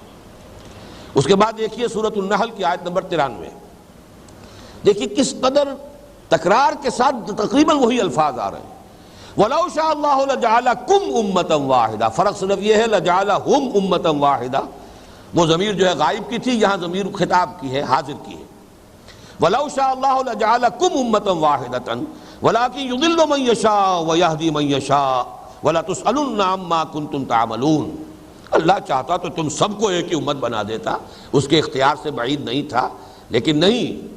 وہ گمراہ کرتا ہے جس کو چاہتا ہے، یا وہ گمراہ کرتا ہے جو گمراہ ہونا چاہتا ہے، اور ہدایت دیتا ہے جس کو چاہتا ہے، یا وہ ہدایت دیتا ہے جو ہدایت کا خواہاں ہوتا ہے، اور لازماً تم سے محاسبہ ہوگا اس کا جو تم کرتے رہے تھے۔ یہ سارا حساب کتاب، پھر میں وہی لفظ استعمال کر رہا ہوں، اللہ تعالیٰ کی حکمت تخلیق یہ ہے۔ یہ دنیا اور انسان کی یہ دنیاوی زندگی ایک آزمائش کا دور ہے۔ قلزم ہستی سے تو ابرا ہے مانند حباب، اس زیاں خانے میں تیرا امتحان ہے زندگی۔ یہاں ایک سلیکشن ہونا ہے، وہ سلیکشن جو ہے وہ اسی حوالے سے ہوگا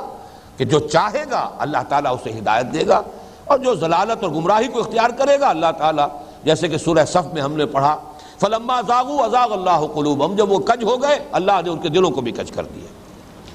تیسری آیت دیکھیے، سورہ ہود کی آیات 118 119، یہاں یہ مضمون بہت شان کے ساتھ آیا ہے۔ وَلَوْ شَاءَ اللَّهُ لَجَعَلَ النَّاسَ أُمَّةً وَاحِدَةً، اب یہاں پر لَجَعَلَ النَّاسَ، یہاں ضمیر نہیں رہی، نہ ہم نہ کم۔ وَلَوْ شَاءَ اللَّهُ لَجَعَلَ النَّاسَ أُمَّةً وَاحِدَةً وَلَا يَزَالُونَ مُخْتَلِفِينَ إِلَّا مَنْ رَحِمَ رَبُّكَ وَلِذَلِكَ خَلَقَهُمْ وَتَمَّتْ كَلِمَةُ رَبِّكَ لَأَمْلَأَنَّ جَهَنَّمَ مِنَ الْجِنَّةِ وَالنَّاسِ أَجْمَعِينَ۔ اور اللہ چاہتا تو تمام انسانوں کو ایک امت ہی بنا دیتا، لیکن ایسا نہیں ہے، یہ اختلاف کرتے رہیں گے، لا یزالون مختلفین، اختلاف رہے گا، یہ اختلاف کرتے رہیں گے، الا من رحم ربک، سوائے اس کے کہ جس پر آپ کا رب جو ہے وہ رحم فرما دے، یعنی اسے سیدھے راستے کی ہدایت دے دے۔ اب نوٹ کیجئے جس کو میں کہہ رہا تھا کہ حکمت تخلیق یہ ہے اللہ کی، وَلِذَالِكَ خَلَقَهُمْ، اللہ نے پیدا ہی کیا ہے اس اصول پر۔ یہ ساری تخلیق، یہ دنیاوی زندگی، یہ انسان کے لیے دنیاوی زندگی کا یہ جو وقفہ ہے، قلزم ہستی سے تو ابرا ہے مانند حباب، اس زیاں خانے میں تیرا امتحان ہے زندگی، خلق الموت والحیات لیبلوکم ایکم احسن عملا، تو در حقیقت وَلِذَالِكَ خَلَقَهُمْ، اللہ نے پیدا ہی کیا اسی طور سے، اسی اصول پر، یہی تو اس کا منشا ہے، یہی تو اس کے پیش نظر ہے۔ وَتَمَّتْ كَلِمَةُ رَبِّكَ لَأَمْلَأَنَّ جَهَنَّمَ مِنَ الْجِنَّةِ وَالنَّاسِ أَجْمَعِينَ، اور اے نبی صلی اللہ علیہ وسلم، آپ کے رب کی یہ بات پوری ہو کر رہے گی کہ وہ جہنم کو انسانوں اور جنوں سے بھر کر رہے گا، یعنی کہ آخر اس کے لیے اللہ تعالیٰ کی وہ مخلوق جو گمراہی اختیار کرے گی وہ جہنم میں داخل ہو کر رہے گی۔ پہلی آیت میں یہ تھا کہ وَلَٰكِن يُدْخِلُ مَن يَشَاءُ فِي رَحْمَتِهِ، تو مضمون ایک ہی ہے، لیکن یہ کہ یہ آخری طور پر یہ مضمون پھر آیا ہے سورہ مائدہ میں۔ یہ تینوں مقامات جو میں نے آپ کو سنائے ہیں یہ تو مکی صورتیں ہیں۔ اب دیکھیے سورہ مائدہ میں فرمایا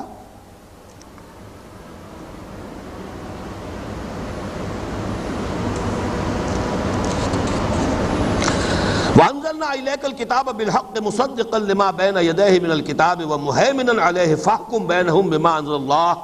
وَلَا تَتَّبِعْ أَهْوَاءَهُمْ عَمَّا جَاءَكَ مِنَ الْحَقِّ لِكُلٍّ جَعَلْنَا مِنكُمْ شِرْعَةً وَمِنْهَاجًا وَلَوْ شَاءَ اللَّهُ لَجَعَلَكُمْ أُمَّةً وَاحِدَةً وَلَكِنْ لِيَبْلُوَكُمْ فِيمَا آتَاكُمْ فَاسْتَبِقُوا الْخَيْرَاتِ اللہ تعالیٰ چاہتا تو تم سب کو ایک امت واحدہ بنا دیتا، لیکن اس کا تو منشا یہ ہے،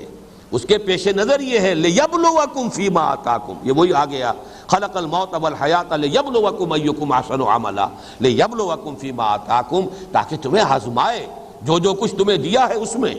فَاسْتَبِقُوا الْخَيْرَاتِ، تو اے مسلمانوں تم نیکیوں میں ایک دوسرے سے آگے نکلنے کی کوشش کرو۔ إِلَى اللَّهِ مَرْجِعُكُمْ جَمِيعًا فَيُنَبِّئُكُم بِمَا كُنتُمْ فِيهِ تَخْتَلِفُونَ، بالآخر تم سب کو اللہ ہی کی طرف لوٹ جانا ہے اور وہ تمہیں جتلا دے گا جو کچھ کہ تم کرتے رہے تھے۔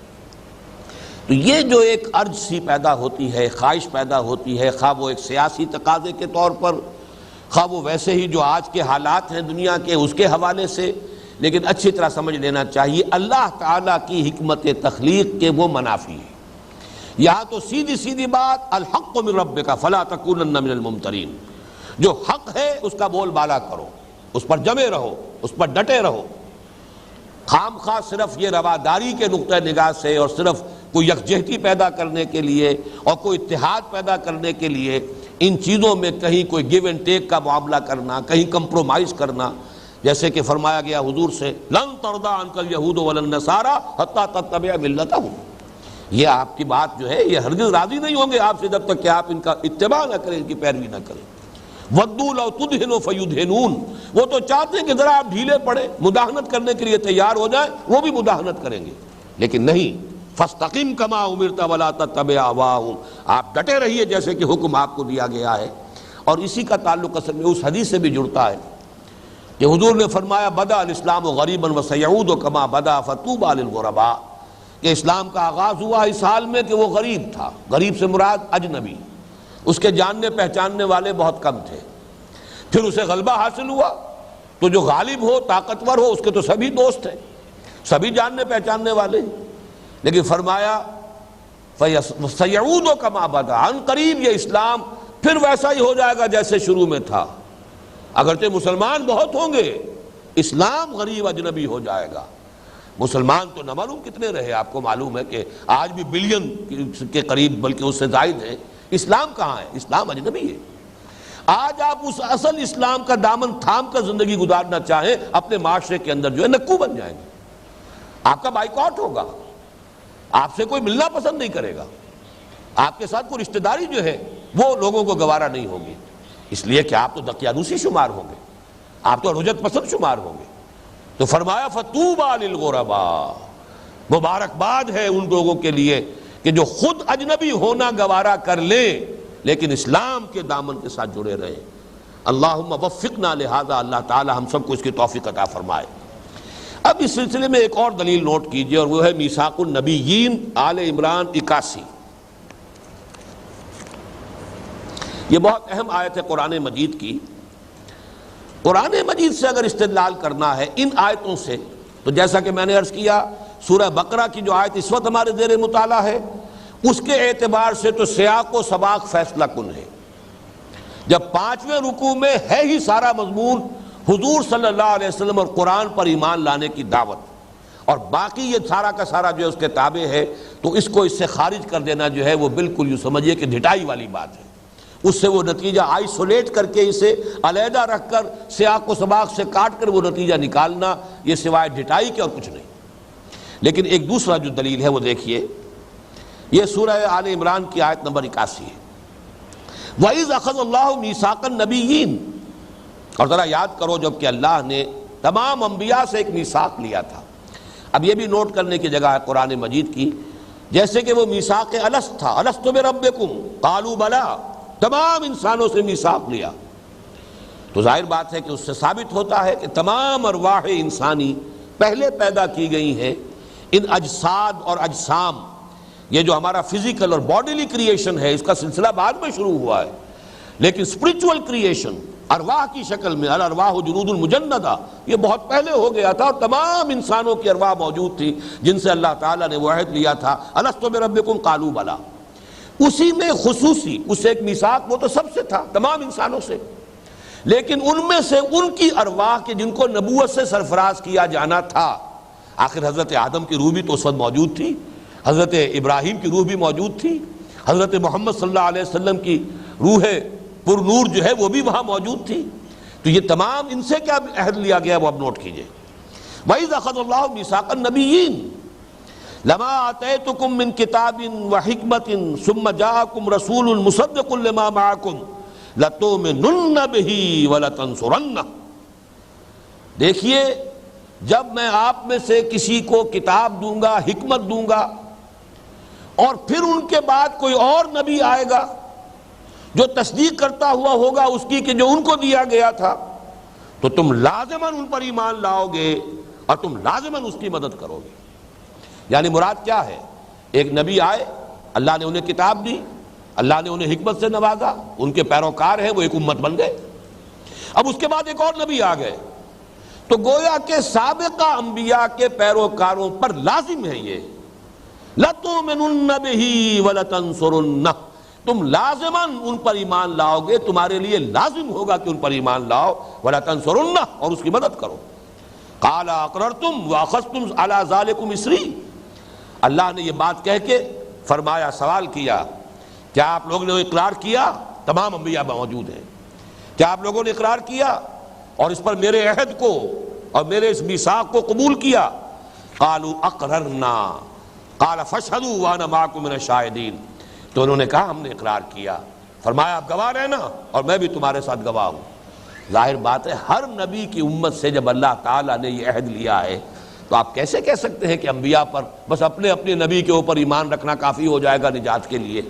یہ تو اس کی قطعاً نقیص ہے، اس آیہ مبارکہ سے گویا کہ اس کی بالکل ایک ضد ہے، اس کے برعکس کیفیت جو سامنے آ رہی ہے۔ اب خاص طور پر بنی اسرائیل کا جو عہد تھا اس کو بھی نوٹ کر لیجئے، اس لیے کہ میں نے جو آج سورہ بقرہ کے 5ویں رکوع کی آیت میں وَأَوْفُوا بِعَهْدِي أُوفِ بِعَهْدِكُمْ وَإِيَّايَ فَارْهَبُونَ،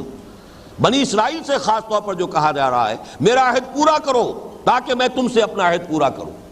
تو وہ کون سا خصوصی عہد تھا جو بنی اسرائیل سے ہوا ہے؟ یہ آیات ہیں سورہ اعراف کی 156، 157، 158، بڑی اہم آیات ہیں۔ جبکہ حضرت موسیٰ علیہ السلام کی قوم پر اللہ تعالیٰ کی طرف سے گرفت آئی تھی، پھر حضرت موسیٰ علیہ السلام اپنی قوم کے بڑے اہم اور چیدہ لوگوں کو لے کر گئے ہیں طور پر، وہاں حاضری ہوئی ہے، وہاں حضرت موسیٰ علیہ السلام نے درخواست پیش کی اللہ تعالیٰ کی جناب میں، وَاكْتُبْ لَنَا فِي هَذِهِ الدُّنْيَا حَسَنَةً، اے رب ہمارے لیے اس دنیا کی زندگی میں بھی خیر اور نیکی اور بھلائی لکھ دے، طے کر دے کہ ہمارے لیے ہمیشہ تیری طرف سے نیکی اور بھلائی اور حسنہ جو ہے وہ ہمیں ملتی رہے گی، وفی الآخرہ، اور آخرت میں بھی۔ اِنَّا ہُدْنَا إِلَيْكَ، اس لفظ کو ذرا نوٹ کیجئے، اس پر ابھی گفتگو کریں گے ہم نے رجوع کیا تیری جناب میں، اس لیے کہ یہاں سے لفظ یہود کا ایک تعلق بنتا ہے لغوی طور پر، ہادہ یہود و ہودن، رجوع کرنا، تابا یتوب و توبن، لوٹنا، آبا یعوب و اوبن، یہ در حقیقت بڑے قریب المعنی الفاظ ہیں۔ ہادہ یہود و ہودن، رجوع کرنا، لوٹنا، پلٹنا، کسی کی طرف انابت کا رخ اختیار کرنا۔ اِنَّا ہُدْنَا إِلَيْكَ، کہ اللہ ہم نے رجوع کیا تیری جناب میں۔ قَالَ عَذَابِي أُصِيبُ بِهِ مَنْ أَشَاءُ، حضرت موسیٰ کی اس دعا یا درخواست کے جواب میں اللہ نے فرمایا دیکھو میرا جہاں تک عذاب کا تعلق ہے وہ تو پھر میں دوں گا جس کو چاہوں گا، یعنی جس کو چاہوں گا معاف کر دوں گا، جس کو چاہوں گا سزا دوں گا۔ وَرَحْمَتِي وَسِعَتْ كُلَّ شَيْءٍ، اور میری ایک تو رحمت عام ہے کہ جو ہر شے کے شامل حال ہے، ہر شے کا وجود ہے تو میری رحمت سے ہے، ماں باپ کے دل میں محبت ہے اولاد کی تو میری رحمت کا یہ در حقیقت پرتو ہے، اسی کا ایک ظہور ہے، اسی کا ایک مظہر ہے۔ جو بھی دنیا میں رحمت ہے، باہمی تراحم ہے، وہ در حقیقت میری رحمت ہی کا ایک جو ہے وہ پرتو ہے۔ فَسَأَكْتُبُهَا لِلَّذِينَ يَتَّقُونَ وَيُؤْتُونَ الزَّكَاةَ وَالَّذِينَ هُمْ بِآيَاتِنَا يُؤْمِنُونَ، اور خاص میری رحمت جو ہے وہ میں لکھ دوں گا، طے کر دوں گا، ریزرو کر دوں گا ان لوگوں کے لیے جو تقویٰ کی روش اختیار کریں گے، زکوٰۃ ادا کریں گے اور جو ہماری آیات پر ایمان لائیں گے۔ الذین یتبعون الرسول النبی الامی الذی یجدونہ مکتوبا عندہم فی التوراۃ والانجیل، یعنی وہ لوگ کہ جو اتباع کریں گے ہمارے رسول کا جو نبی امی نبی امی جو رسول کی حیثیت سے مبعوث ہوں گے، جنہیں وہ موجود پائیں گے اپنے پاس لکھے ہوئے، یعنی جن کی پیشن گوئیاں لکھی ہوئی موجود پائیں گے اپنے پاس تورات میں بھی والانجیل اور انجیل میں بھی، یامرہم بالمعروف، وہ انہیں نیکیوں کا حکم دے گا، وینہاہم عن المنکر، بدیوں سے روکے گا، ویحل لہم الطیبات، اور تمام پاکیزہ چیزوں کو ان کے لیے حلال ٹھہرائے گا، ویحرم علیہم الخبائث، اور تمام جو ہے بری چیزوں کو، خبیث چیزوں کو، ناپاک چیزوں کو حرام قرار دے گا، وَيَضَعُ عَنْهُمْ إِصْرَهُمْ وَالْأَغْلَالَ الَّتِي كَانَتْ عَلَيْهِمْ، اور ان پر جو بوجھ پڑ گئے ہوں گے اور ان پر جو بھی ان کے طوق ان کی گردنوں کے اندر ہوں گے، ان سے انہیں نجات دلائے گا۔ فَالَّذِينَ آمَنُوا بِهِ وَعَزَّرُوهُ وَنَصَرُوهُ، تو وہ لوگ جو ان پر ایمان لائیں گے اور ان کا احترام کریں گے، تعظیم کریں گے اور ان کی مدد کریں گے، وَاتَّبَعُوا النُّورَ الَّذِي أُنزِلَ مَعَهُ، اور اس نور کا اتباع کریں گے جو ان کے ساتھ نازل کیا جائے گا، اولئک هم المفلحون، وہ ہوں گے فلاح پانے والے۔ یہ تھا وہ قول و قرار جو بنی اسرائیل سے بالخصوص محمد الرسول اللہ صلی اللہ علیہ وسلم پر ایمان لانے کے ضمن میں لیا گیا ہے۔ چنانچہ اگلی آیت میں اب حضور سے فرمایا گیا، قل، اے نبی اب کہیے، آپ ڈنکے کی چوٹ کہیے، قل یا ایھا الناس انی رسول اللہ الیکم جمیعا، کہہ دیجئے ہے لوگوں میں ہوں اللہ کا رسول تمہاری طرف، سب کی طرف، الذی لہ ملک السماوات والارض، اس اللہ کا رسول اور پیغامبر ہوں جس کے لیے آسمان اور زمین کی بادشاہی ہے، لا الہ الا ہو، اس کے سوا کوئی معبود نہیں، یحیی و یمیت، وہی زندہ رکھتا ہے، وہی موت وارد کرے گا، فآمنوا باللہ ورسولہ النبی الامی الذی یؤمن باللہ وکلماتہ واتبعوہ لعلکم تہتدون، تو بس ایمان لاؤ اس نبی امی پر، اس رسول پر کہ جو اللہ کی تمام کلمات پر، اللہ کی تمام کتابوں پر ایمان رکھتا ہے تاکہ تم فلاح پاؤ۔ یہ ہے وہ اوفو بعہدی اوف بعہدکم۔ تو اب آپ نے نوٹ کیا کہ نمبر ایک، سیاق و سباق کے اعتبار سے اس آیت سے یہ مفہوم نکالنا کہ حضور پر ایمان لانا نجات کی شرط نہیں ہے، یہ قطعاً یوں سمجھیے کہ سوائے ڈھٹائی کے اور کچھ نہیں۔ نمبر دو، تمام انبیاء سے جو عہد لیا گیا اس کا بھی نتیجہ یہ نکلتا ہے کہ ہر نئے نبی پر ایمان لانا یہ فرض ہے، لازم ہے، اس کے بغیر نجات نہیں۔ نمبر تین، خاص طور پر یہ جو سلسلہ آیات ہے یہ بنی اسرائیل کے ساتھ اس میں جو آغاز ہوا، اوفو بعہدی اوف بعہدکم، تو وہ عہد تھا ہی یہ کہ وہ رسول نبی امی صلی اللہ علیہ وسلم پر ایمان لائیں گے۔ تو ان تمام چیزوں کے ہوتے ہوئے وہ نتیجہ نکالنا سوائے اس کے کہ دلوں میں کجی ہو، نقطہ نظر کے اندر ٹیڑھ ہو، اور اس کی کوئی بنیاد نہیں۔ اب آئیے ذرا اس آیت کے چند الفاظ پر بھی ہم غور کر لیں۔ ان الذین آمنوا، یقیناً وہ لوگ جو ایمان لائے، اور میں عرض کر چکا ہوں یہاں مراد مسلمان۔ اب یہ ہمیں سمجھنا ہے کہ اصل میں اس آیت کا مدعا کیا ہے، مفہوم کیا ہے، یہ کس مقصد کے لیے یہ آیت یہاں آئی ہے، وارد ہوئی۔ ہوتا یہ ہے، اور یہ انسانوں کی ایک مشترک کمزوری ہے اور تقریباً تمام ملتوں اور امتوں کا مشترک روگ ہے، مرض ہے، کہ لوگ کسی امت میں آنے کے بعد، شامل ہونے کے بعد، نجات کا دار و مدار صرف اس بات کو بنا لیتے ہیں کہ ہم اس امت میں شامل ہیں۔ امت میں شامل ہونا اخروی نجات کی ضمانت نہیں ہے۔ امت میں شامل ہونے کے لیے اپنا ذاتی ایمان، ذاتی عمل، یہ شرط لازم۔ آپ بہترین امت میں شامل ہوں، ذاتی طور پر آپ کو ایمان حاصل نہیں ہے، آپ کا عمل درست نہیں ہے، تو محض وہ ٹھپا جو آپ پر لگا ہوا ہے اس امت کا کے حوالے سے، وہ آپ کی نجات کا ضامن نہیں ہے۔ اصل جو خرابی پیدا ہوتی ہے امتوں میں وہ یہ ہے، ایک عجب پیدا ہوتا ہے، چونکہ ہم ان میں سے ہیں، لیکن جو کہ بھی کچھ ہے تیرے محبوب کی امت میں ہے۔ اب یہ جو ایک خیال ہے در حقیقت کہ چاہے ہم کچھ بھی ہیں، ہمارے اعمال کچھ بھی ہیں، لیکن چونکہ تیرے محبوب کی امت میں ہے لہذا جو نجات ہے، فوز و فلاح ہے، جنت ہے، وہ گویا کہ ہمارا حق ہے۔ یہ مغالطہ ہمیشہ پیدا ہوا ہے، بنی اسرائیل کو پیدا ہوا اور ہر ایک کو ہو جاتا۔ ہمارے ہاں اس حد تک وضاحت کی گئی ہے کہ ایک شخص حضور کے ساتھ جنگ کر رہا ہے، حضور کے ساتھ مل کر کفار کے مقابلے میں جنگ کر رہا ہے، اور اس کا انتقال ہو گیا ہے، وہ شہید ہو گیا ہے بظاہر۔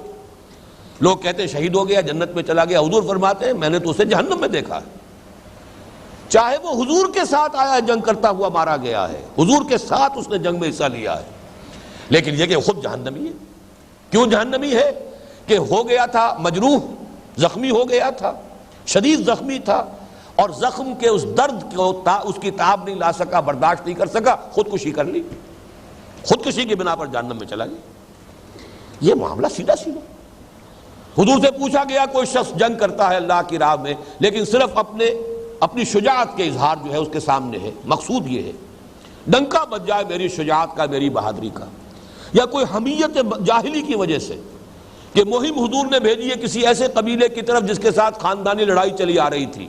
تو اب بڑے ذوق اور شوق کے ساتھ جا رہے ہیں کہ اب موقع ملے گا، پچھلی ساری جو ہے وہ میں اپنے بدلے جو ہے نکال لوں گا۔ اسی طریقے سے کوئی مال غنیمت کی طلب میں، فرمایا پوچھا گیا کہ ان میں سے کون سا ہے مجاہد فی سبیل اللہ، آپ نے فرمایا کوئی نہیں، مجاہد فی سبیل اللہ صرف وہ ہوگا جو اس لیے جنگ کر رہا ہے، صرف اس لیے لتکون کلمۃ اللہ العلیٰ، تاکہ اللہ کا کلمہ سب سے سربلند ہو جائے، یہ ہے اصل مقصد۔ تو سارا معاملہ انفرادی، اس کو میں نے خاص طور پر اسی کتاب میں موجودہ اور سابقہ مسلمان امتوں کا ماضی، حال اور مستقبل، اس میں جو اللہ تعالیٰ کا قانون عذاب پر جو میرا چیپٹر ہے اس میں نے یہ بات واضح کی ہے کہ دنیا میں جو قوموں پر عذاب آتا ہے وہ اجتماعی معاملہ ہوتا ہے، اور اس میں گیہوں کے ساتھ گھن بھی پس جاتا ہے۔ وَاتَّقُوا فِتْنَةً لَا تُصِيبَنَّ الَّذِينَ ظَلَمُوا مِنكُمْ خَاصَّةً، ڈرو اس عذاب سے کہ جو صرف ظالموں کو لپیٹ میں نہیں لے گا، بلکہ جب اجتماعی عذاب آتا ہے تو بے گناہ بھی اس کے اندر لپیٹ میں آئیں گے۔ لیکن آخرت کا جو معاملہ ہے محاسبہ وہ انڈیویجول ہے، ہر شخص کا انفرادی ہے۔ یہاں قومی سطح پر معاملہ ہوتا ہے، امتوں کی سطح پر معاملہ ہوتا ہے، امتوں کا عروج ہے، امتوں کا زوال ہے، امتوں کو سزا مل رہی ہے، ان میں جو نیک لوگ ہوں گے وہ بھی ظاہر بات ہے کہ اس زوال کا شکار بن جائیں گے، وہ بھی اسی میں شامل ہوں گے۔ تو دنیا میں معاملہ ہے اجتماعی، آخرت میں معاملہ انفرادی۔ اپنا ایمان، اپنا یقین کس درجے میں ہے، اپنا عمل وہ کس حالت میں ہے، سارا معاملہ وہاں پر جو چکایا جائے گا وہ اپنے ذاتی ایمان و یقین اور اپنے ذاتی اعمال و اخلاق کی بنیاد پر، نہ کہ کسی گروہی نسبت کی بنیاد پر۔ یہ ہے وہ مضمون کہ جس کو یہاں پر واضح کرنے کی کوشش کی گئی ہے، اور 2 مرتبہ قرآن میں لایا گیا ہے کہ کسی گروہ میں ہونا، کسی سے نسبت ہونا، اب یہ ٹھیک ہے اپنی جگہ پر، حضرت موسیٰ علیہ السلام سے لے کر حضرت عیسیٰ علیہ السلام تک جو اصل امت ہے وہ امت موسیٰ ہے، وہی دین حق ہے، لیکن حضرت مسیح علیہ السلام آ گئے ہیں تو اب حضرت مسیح پر ایمان لانا لازم تھا یہود کے لیے، لیکن جب تک حضور نہیں آئے اب یہ حضرت عیسیٰ علیہ السلام کی امت، یہ گویا کہ امت ہے، یہ مسلم امت ہے، لیکن نہ پہلے دور میں صرف اس امت میں شامل ہونا نجات کا ذریعہ ہے جب تک کہ اپنا ایمان اور اپنا عمل درست نہ ہو، نہ اس دوسرے دور میں صرف حضرت مسیح کی امت میں شامل ہو جانا نجات کی ضمانت ہے جب تک کہ اپنا ایمان اور اپنا عمل درست نہ ہو۔ اسی طریقے سے اب امت محمد میں شامل ہو جانا صلی اللہ علیہ وسلم یہ بھی نجات کی ضمانت نہیں دے سکتا جب تک کہ اپنا ایمان درست نہ ہو اور اپنے اعمال صحیح نہ ہو۔ اصل نقطہ یہ ہے، اور چونکہ یہ تمام امتوں کا مشترک مرض ہے، میں نے عرض کیا تھا کہ یہاں سے وہی مضامین شروع ہو رہے ہیں جن میں وہ اعتقادی، نظریاتی، فکری وہ چیزیں جو گمراہیاں ہیں کہ جو پھر بڑے پیمانے کے اوپر امت پر اثر انداز ہوتی ہیں، انہی کی اصلاح پیش نظر ہے کہ اے مسلمانوں کہیں تمہارے اندر بھی یہ برائی پیدا نہ ہو جائے، لہذا یہاں وہ مضامین بھی آ گئے ہیں۔ اس کے بعد جو ہے وہ مضامین بھی آئیں گے کہ جن میں واقعاتی طور پر یہود کی تاریخ کے حوالے سے ان پر جو ہے فرد جرم عائد کی گئی۔ والذین ہادوا، ان الذین آمنوا، وہ لوگ جو مسلمان ہوئے امت محمد میں شامل ہو گئے۔ والذین ہادوا، اب یہاں پر دیکھیے بنی اسرائیل کا لفظ نہیں آیا بلکہ والذین ہادوا آیا ہے، اس لیے کہ جو ایک امت بنی ہے وہ در حقیقت بنی ہے اب اس انا ہدنا الیک، حضرت موسیٰ علیہ السلام نے جو الفاظ استعمال کیے، اصل بنیاد جو ہے دین حق ہونے کے اعتبار سے وہ ہے، وہ معنوی نسبت جو ہے، اگرچہ یہودیوں نے اصل میں اپنے اس لفظ کے لیے جو بنیاد قرار دیے وہ یہ ہے کہ حضرت یعقوب علیہ السلام کے جو چوتھے بیٹے تھے یہوذا یا یہودا، ان کی نسل میں حضرت سلیمان اور حضرت داؤد علیہ السلام ان کی نسل سے ہیں، اور چونکہ زیادہ غلبہ جو ہے ان 12 قبیلوں میں سے ان کو حاصل ہوا ہے تو گویا کہ یہی لفظ جو ہے یہودیوں کے لیے ایک اسم علم کی شکل اختیار کر گیا۔ یہی یہوذا ہے کہ جو آپ نے سنا ہوگا عیسائیوں کا ایک سیکٹ ہے، یہوواز وٹنسز، یہ یہووا، یہ در حقیقت خدا کے لیے، اللہ کے لیے یہ لفظ جو ہے استعمال ہوتا تھا۔ بہرحال ہوتے ہوتے یہ جو مسلک بنا، اور اس میں صرف نسلی طور پر بنی اسرائیل نہیں بلکہ جو لوگ بنی اسرائیل کے تابع ہوئے، ان کے زیر اثر آئے، ان کے سے طور طریقے اختیار کر لیے، وہ بھی ان میں شامل ہو گئے۔ اس حوالے سے یہاں لفظ بنی اسرائیل نہیں آیا۔ بنی اسرائیل تو ایک قوم ہے، وہ تو ایک نسل ہے، لیکن جنہوں نے بھی وہ مسلک یہودیت اختیار کیا وہ گویا کہ دوسرے نمبر پر، اور تیسرے نمبر پر والنصارہ۔ نصارہ میں بھی دیکھیے قرآن مجید دو جگہ سورہ آل عمران میں بھی اور سورہ صف میں بھی نحن انصار اللہ، یہ لفظ ہے جو اس لفظ کی اصل جڑ ہے، اصل اساس ہے۔ لیکن یہ کہ ایک دوسری بنیاد یہ بھی سمجھی گئی ہے، اور اکثر مفسرین کا بھی اس پر اجماع ہے اور عیسائیوں کا بھی اس پر اجماع ہے، کہ اصل میں وہ قصبہ تھا، وہ ناصرہ یا نصران، یہ دونوں اس کے نام آتے ہیں۔ یہ ایک قصبہ تھا کہ جو بیت المقدس کے شمال میں تھا، کوئی 70 میل کے فاصلے پر، اور بحیرہ روم کے ساحل سے 20 میل کے فاصلے پر، اب بھی موجود ہے۔ نظارت بھی اس کو کہتے ہیں، جیزس آف نظارت، چونکہ حضرت مسیح علیہ السلام کا تعلق جو ہے آبائی، وہ در حقیقت اس سے آبائی کہیے یا جو حضرت مریم کا تعلق جو ہے وہ اس قصبے سے، تو ان کو اس لیے جیزس آف نظارت کہا جاتا۔ باقی یہ کہ اس کا قرآن مجید نے نسبت جوڑی ہے نحن انصار اللہ، کونوا انصار اللہ، من انصاری اللہ کے ساتھ، جو معنوی نسبت ہونی چاہیے۔ لیکن یہ نوٹ کر لیجئے کہ اصل میں حضرت مسیح علیہ السلام کے جو خلیفہ برحق تھے، پیٹر یا شمعون، ان کے پیروکار تھے جو حضرت مسیح کے اصل دین پر تھے، اور وہ بہت عرصے تک نظارین کہلاتے رہے۔ اور جو سینٹ پال، جو حضرت مسیح کی زندگی تک جب تک کہ انہیں نہیں اٹھایا گیا تھا، رفع سماوی نہیں ہوئی، اس وقت تک شدید دشمن تھا حضرت مسیح کا، بعد میں اس نے لبادہ اوڑھا اور اس نے کہا کہ مجھے رویا ہوا ہے، مجھے کشف میں حضرت مسیح سے ملاقات ہوئی ہے، اور اب میں نے ان کا دین اختیار کر لیا ہے، اور پھر اس نے حضرت مسیح کے دین کو جو ہے وہ تبدیل کیا، اس کے اندر ساری جو ہے ترمیمیں کی ہیں۔ تو وہ سینٹ پال جو ہے ان کے ماننے والے اب عیسائی کہلاتے ہیں، کرسچنز۔ قرآن مجید لفظ جہاں لائے گا نصارہ لائے گا، نظارینز، اور بعد میں وہ ایبونائٹس کہلاتے تھے۔ یہ تھے اصل جو حضرت مسیح علیہ السلام کے دین پر تھے، لہذا قرآن صرف ان کا نام لے رہا ہے، جو اچھے نام ہیں ان کے حوالے سے یہ آیت نازل ہو رہی ہے۔ ان میں سے بھی جو بھی شامل ہے وہ اپنے ایمان اور عمل کی بنیاد پر جو کچھ پائے گا اللہ کے ہاں پائے گا۔ اب ظاہر بات ہے کہ جب ان کا علیحدہ علیحدہ ذکر کیا جا رہا ہے تو اپنے اپنے دور میں ان میں سے ایمان کسی کا حضرت موسیٰ پر تھا، کسی کا ان میں سے ایمان حضرت عیسیٰ پر تھا، ہمارا ایمان حضرت محمد پر بھی ہے اور صلی اللہ علیہ وسلم اور باقی تمام انبیاء پر بھی ہے۔ یہ چونکہ قدر مشترک تھی لہذا یہاں پہ رسول کا تذکرہ نہیں کیا، بلکہ صرف من آمن باللہ والیوم الآخر وعمل صالحا، جو بھی اللہ پر یوم آخر پر ایمان رکھے اور نیک عمل کرے، فَلَهُمْ أَجْرُهُمْ عِنْدَ رَبِّهِمْ وَلَا خَوْفٌ عَلَيْهِمْ وَلَا هُمْ يَحْزَنُونَ، ان کا اجر ان کے رب کے پاس محفوظ ہے اور ان کے لیے کوئی نہ خوف ہوگا نہ وہ حزن سے دوچار ہوں گے۔ اللہم ربنا اجعلنا منہم، اللہ تعالی ہمیں بھی ان میں شامل کرے۔ اس آیت کا بھی ابھی بیان مکمل نہیں ہوا، اس لیے کہ سابعین کے بارے میں گفتگو انشاءاللہ تعالی ابھی اگلے ہفتے کو ہمیں کچھ کرنی پڑے گی، پھر ہم اس سے آگے چلیں گے انشاءاللہ العزیز۔ بارک اللہ لی ولکم فی القرآن العظیم ونفعنی وإیاکم بالآیات والذکر الحکیم۔